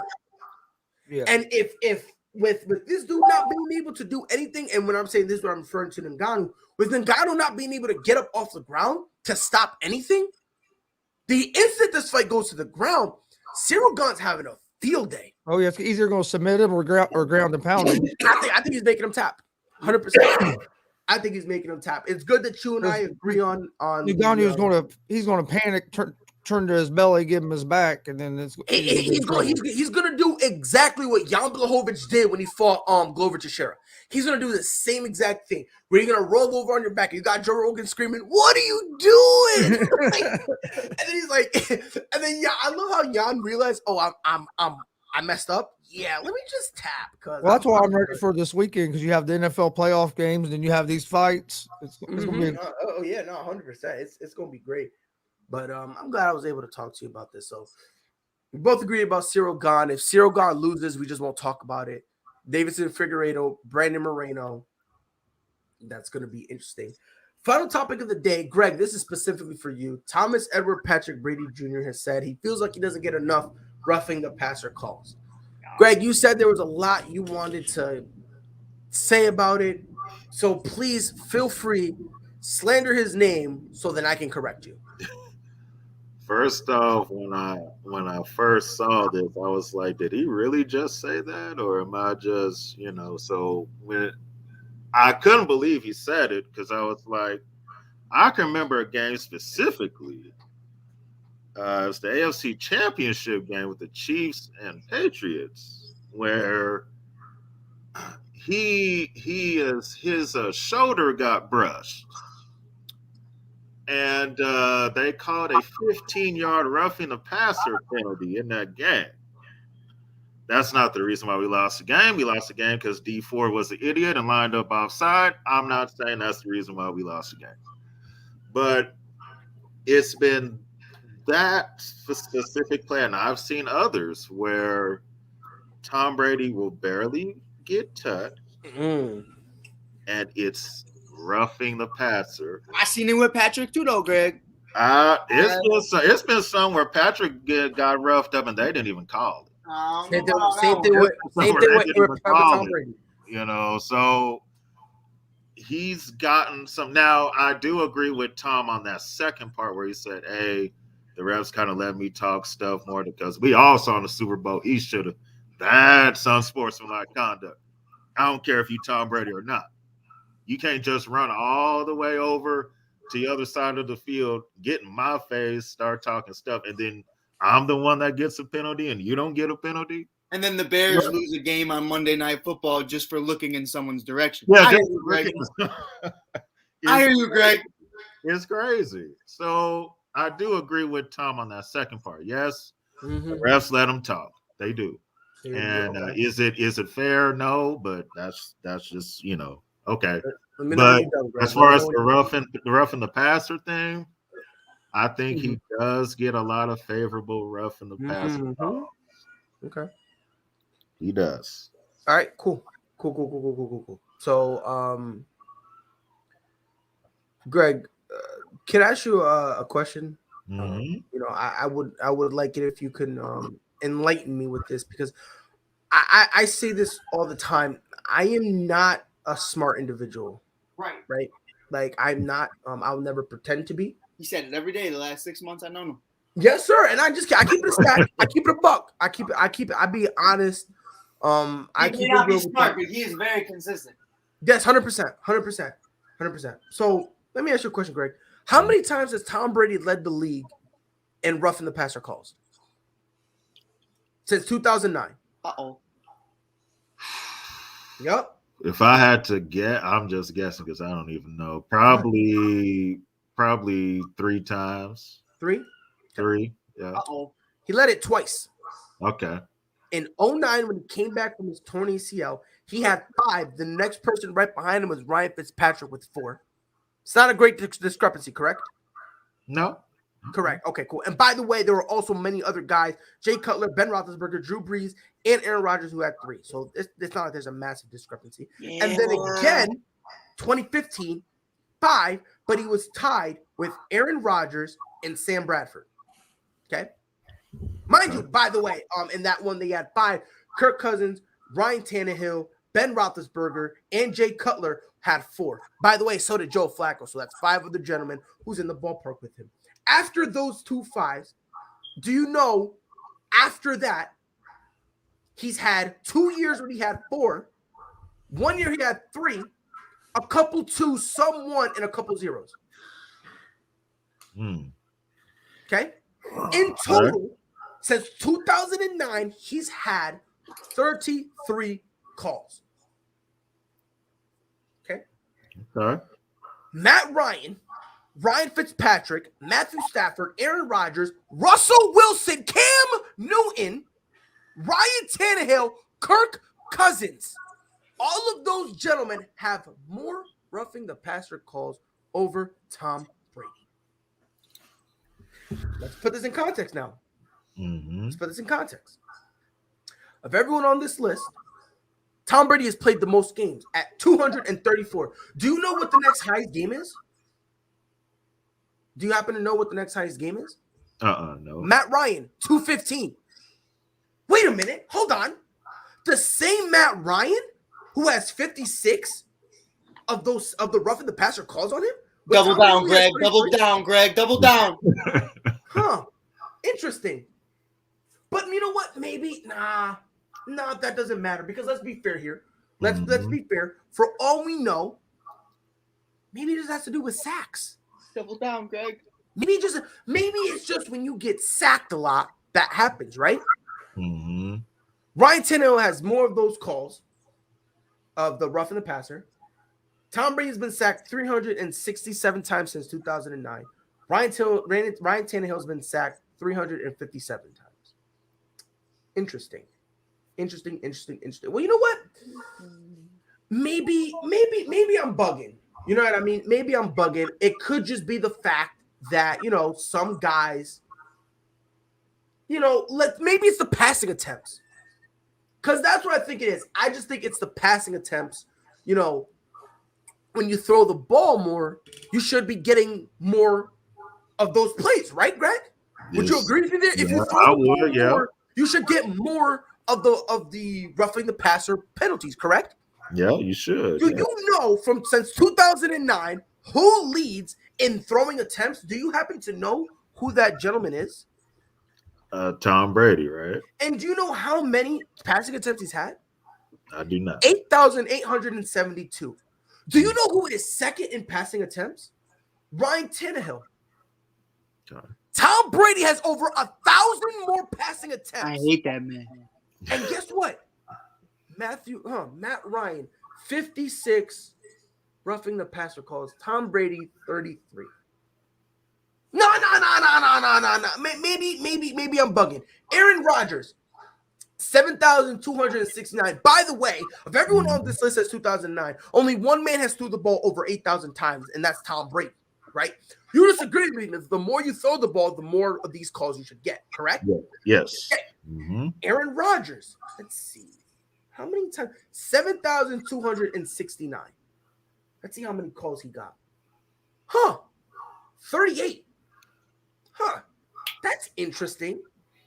38 is more than 33, yet 7,269 is nowhere close to 8,872. Now I'm looking at this wrong. Let me go pick out one more name. Maybe one more name, because I think Pride is kind of tweaking out. Matthew Stafford, 6,959 passing attempts. And he has 39 roughing the passer calls. 39 is more than. Hey, I ain't even gonna hold you though, Pride. You gotta give Stafford something. You gotta give that man an name. Jesus Christ, Detroit was one hell of a place. Well, here's the thing. You gotta let Stafford cheat. Come on. You know what? No, you know what, Mike? Hold on, Greg. Mike, you're right. Let's give Matthew Stafford, because Matthew Stafford was, Detroit was rough. Detroit was rough. I don't like picking favorites, but you gotta defend him, so I get it. I'm with you. Let's look up another gentleman. This gentleman has 5,186 passing attempts. Okay. That's nowhere near the 8,000 plus that Tom Brady has, correct? Okay. This gentleman has 36 roughing the passer calls. And hold on. Do you know how many games this individual has played? Just want to throw it out there. 174. Okay. For comparison, Tom Brady has played 234. Do you know who this mystical man is? Peyton Manning. Nope. Oh, all right. Russell Wilson. Okay. Okay. Let's continue. Let's go down this rabbit hole, because I love it. I love when people disrespect Thomas Edward Patrick Brady Jr. I love when people do that, because then when I come out here with the facts, people get mad at me.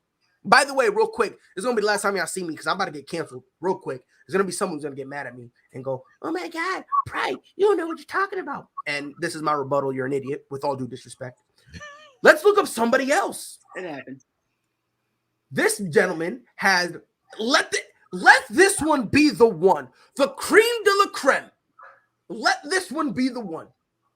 4,555 passing attempts, and he has played 147 games. He has 52 roughing the passer calls.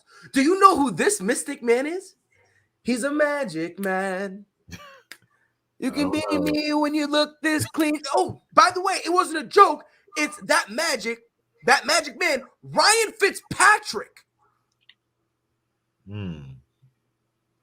Okay. So all I'm saying, for the sake of consistency, if you look at everything, Tom Brady should have at what? 75, 80 roughing the passer calls. If we're going based on everything, like, again, you have a guy who's been looked at as a career backup, having more. Let's be fair here. Let's be fair here. Well, yeah, but also I will say Tom Brady will get that call more in the playoffs than he would in the regular season. I think I'm not gonna lie to you, Greg. If you were saying this about Rodgers, I'd hold it to you. But so I don't know about Tom. In the playoffs, Tom Brady has had 5. Tom be getting his shit rocked. Tom has 5. Tom has 5. Do you know who's second? Patrick Mahomes. Okay. Now, do you still enjoy that stat? No, there's been times where Patrick Mahomes has gotten hit, and I've and by the way, just for consistency's sake, Tom Brady has never gotten more than one call in the playoffs in a single year. He's never gotten more than one. All 5 he got, there was one in 2014, one in 2015, one in 2016, one in 2018, and then one in 2021. That's it. All right, well, that's, my whole thing is Double down, Greg. my whole thing is Triple down, Greg. Come on, triple down. I love it. It's funny how, like I said, he said that, but he gets everything else. You get to talk stuff. Oh, no. You get that holding call in the NFC no, Greg, come back here. Come back. You get all that. Ven acá. Siéntate. Greg, this original conversation, this dialogue you and I are having, right? It was specifically for roughing the passer. Yeah, we was talking about roughing the passer. I don't want to hear no delayed games. Get him getting away with that. I don't want him getting away with throwing the ball, in front of the line of scrimmage. I don't want to hear about none of that. Thomas Edward Patrick Brady Jr. said, I do not get enough of the roughing the passer calls. People are ready to slander Thomas Edward Patrick Brady Jr.'s good name. His good name. Okay? His phenomenal, excellent, top-tier name. I'm just saying, for consistency's sake.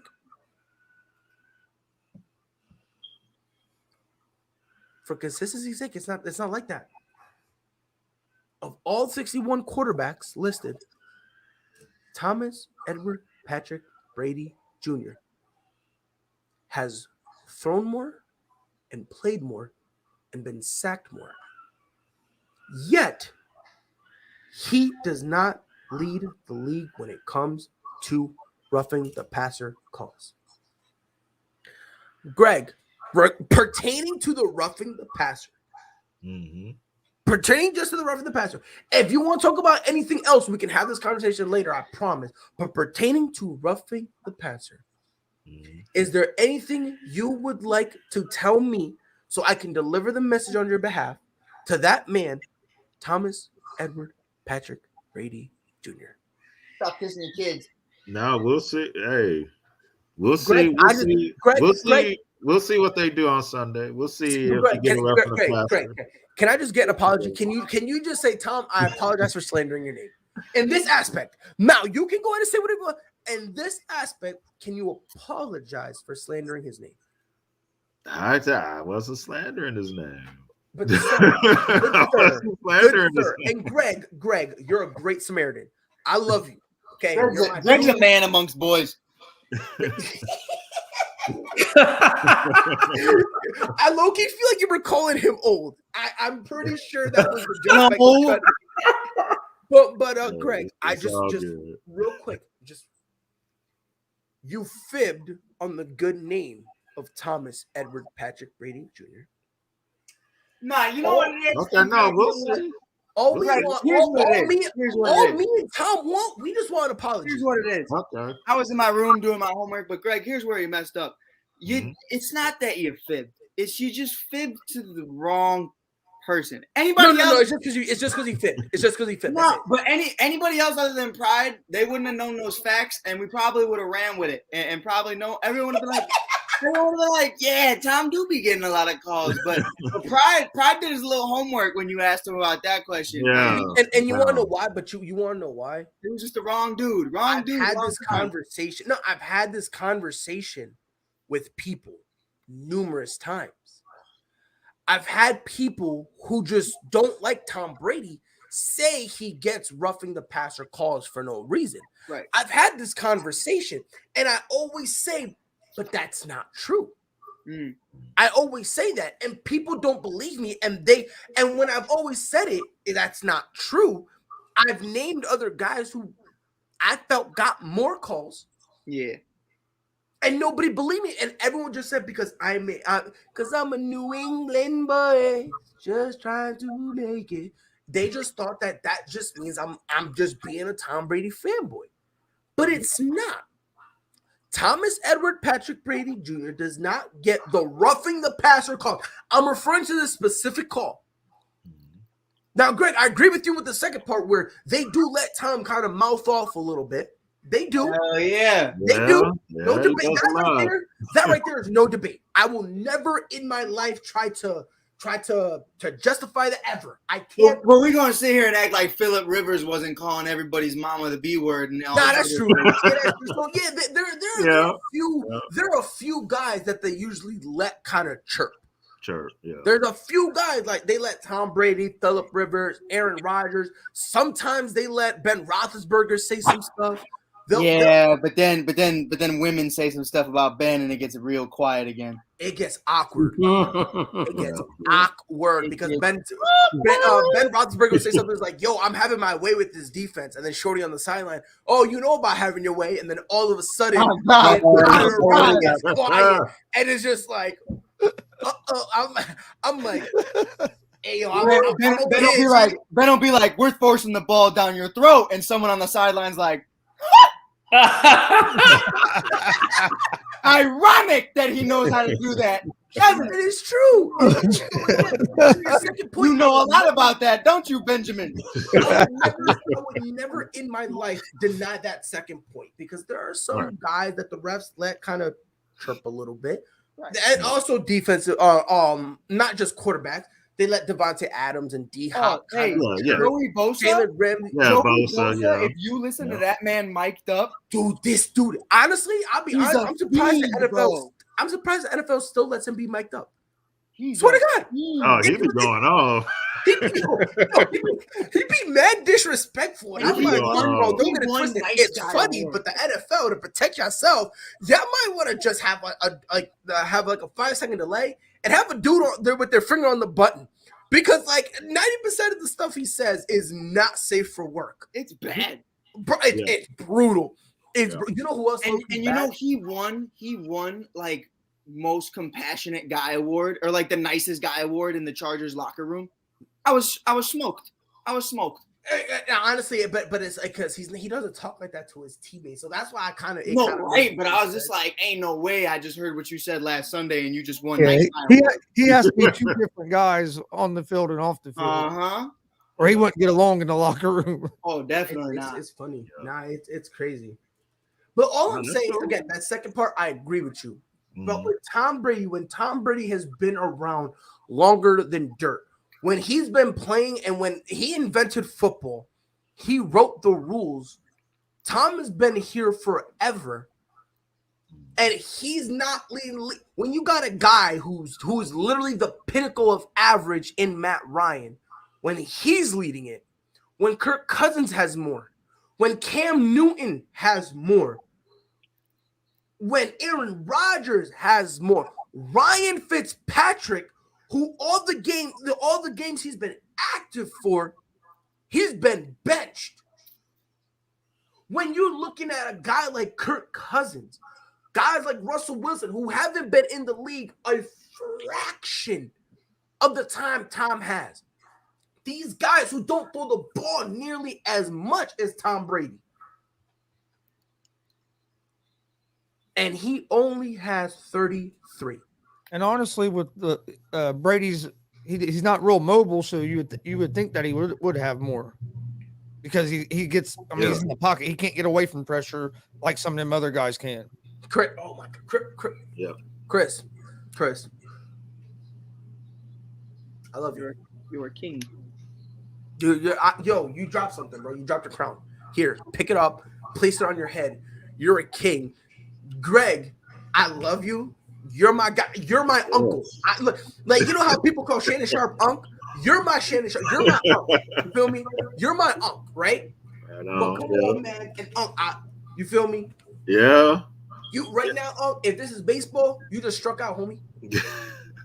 It's cool. We'll see if he gets one. If he gets one Sunday, I'll say. I don't really think it's a we'll see though. Like the fact I'll say we'll see. Can we just get an No, apology? that's for cool. you? No, he don't have the most rough since 2009. So can we get an apology for my boy Tom?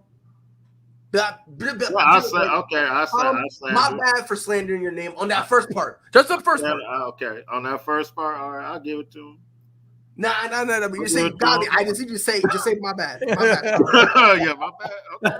No, say my bad, Tom. Just say my bad, Tom. Come on, But we'll.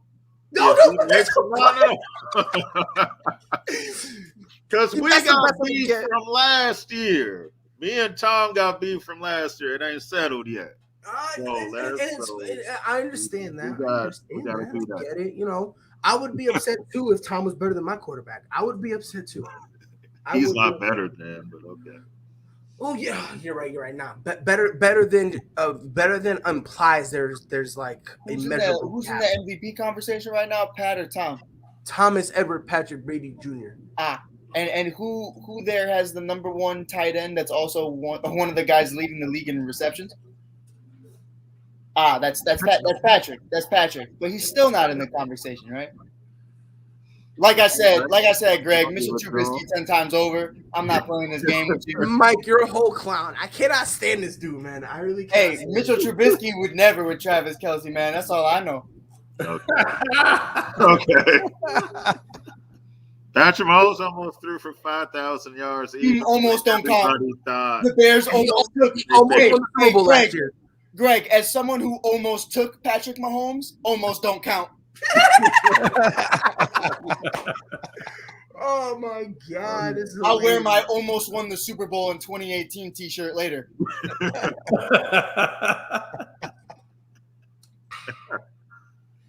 Bro, all I'm saying, bro, when it comes to Tom Brady, I will defend this man. There's only 3 people on this planet. I like 4. There's only 4 people on this planet I'll defend more than Tom Brady. It's my mother, and that's because I have to. Because if I don't defend her, I'll get hit. My fiance, and if you need a reason, please see the reason why I defend my mother. And then my daughter, who will be the female Tom Brady, and my son, who is the next Thomas Edward Patrick Brady Jr., right? Like, 2 people will beat the bricks off me, and I have high expectations of the other 2. If any of them let me down, that is a bridge we will cross. But number 5 on that list is Tom Brady. And it's close between him and LeBron. The only reason why I defend Tom more is because he was a New England Patriot.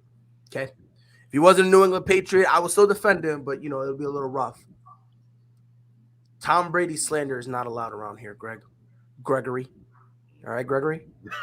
Tom Brady slander is not. So, Jason, that's what I'm going to call you when you get me tight, Jay. Christopher, that's what I'm going to call you, Chris. Michael, it's from Mike. Gregory. I'm saying the elongated version of everyone's name. So when I say it, just know you done got under pride skin.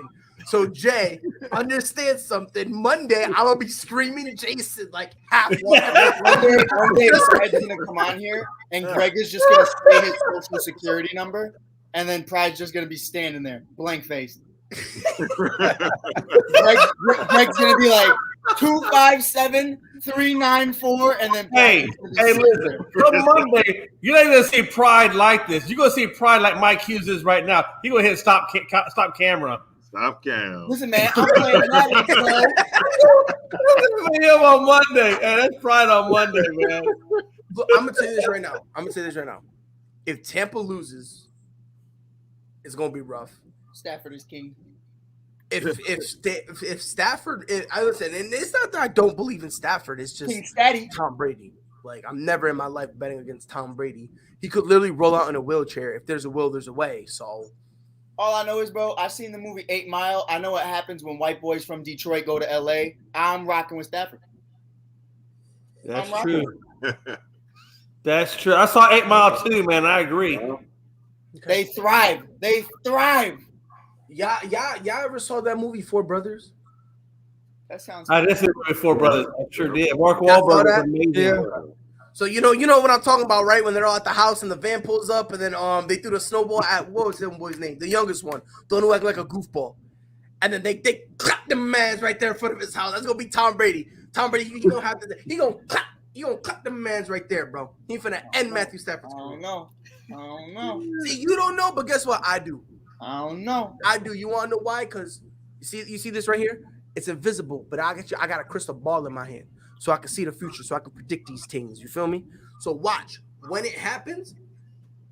I'm gonna be here. I'm gonna be chopping up a storm. You feel me? By the way, Greg, no more Tom Brady slander. So when Tom Brady beats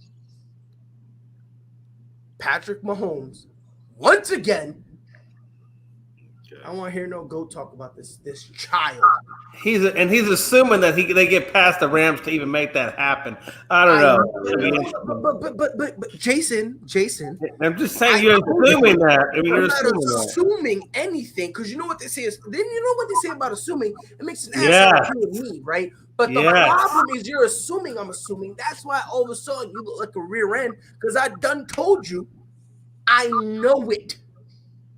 I know it.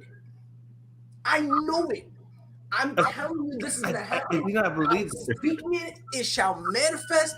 And if when I've already spoken several times over, and it's manifested itself already.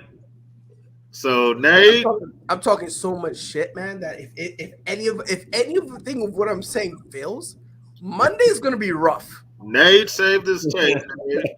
Save all this tape, Nate. And keep that same narrative energy. Save the tape with Bills, Chiefs picks. Just so who do I piss off today? I'm gonna make sure I keep a mental note. So I got Bills over Chiefs, Bucks over Rams. Who else did I have? OJ Howard will not have a single reception. Sure. Willie, let me see him. Willie. I'll say he'll get one. I'll say he'll get one. All right. I say he'll get one. So that's I'll three. see you Monday. They got ours isn't as deep, but it's there. No, I think he'll get a reception. I think he'll get a reception. I think so. It'll probably be like for like a yard or something, but he'll get one. He'll get a touch here and there. Who else? Who else did I piss off? Chris. I got Brandon Moreno over Davidson Figueiredo. Damn, I want the smoke from everybody. I want smoke from. Matter of fact, let me piss off somebody in the comments. Go find Dustin. What was Dustin mad about? Oh my god. Let me just find one comment to just piss somebody off. Matter of fact, Lakers are dog shit. There we go. Hey, that's just the best way to end every episode. Put Freddie up there and just say something bad about the Lakers. This has been another episode of ASAP in the Morning. On behalf of Jay McLovin, Chris, Greg, Mike, and Dustin, who was here, and I go handle his business. We'll be back here Monday. Well, they will be. No, I will be.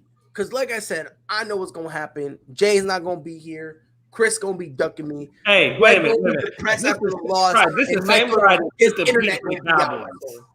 This is the same way I took the beating for the Cowboys, and I can't. No, you know what? You're right. Jay will I'm be just here. saying. Put some respect on my name. If you can take it, he's right. If you can take that beating from about Dallas, you can take anything. So Jay will be true. Here. Jay will be here. But we will be back Monday, 10 Eastern, 9 Central in the morning. Until then, y'all know what to do. Be safe. Whole sports all plays. Yeah. Whole sports all plays. Whole sports all plays.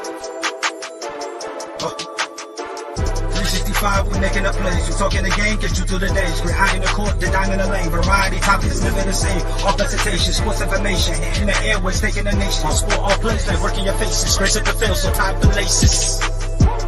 All sports, all plays.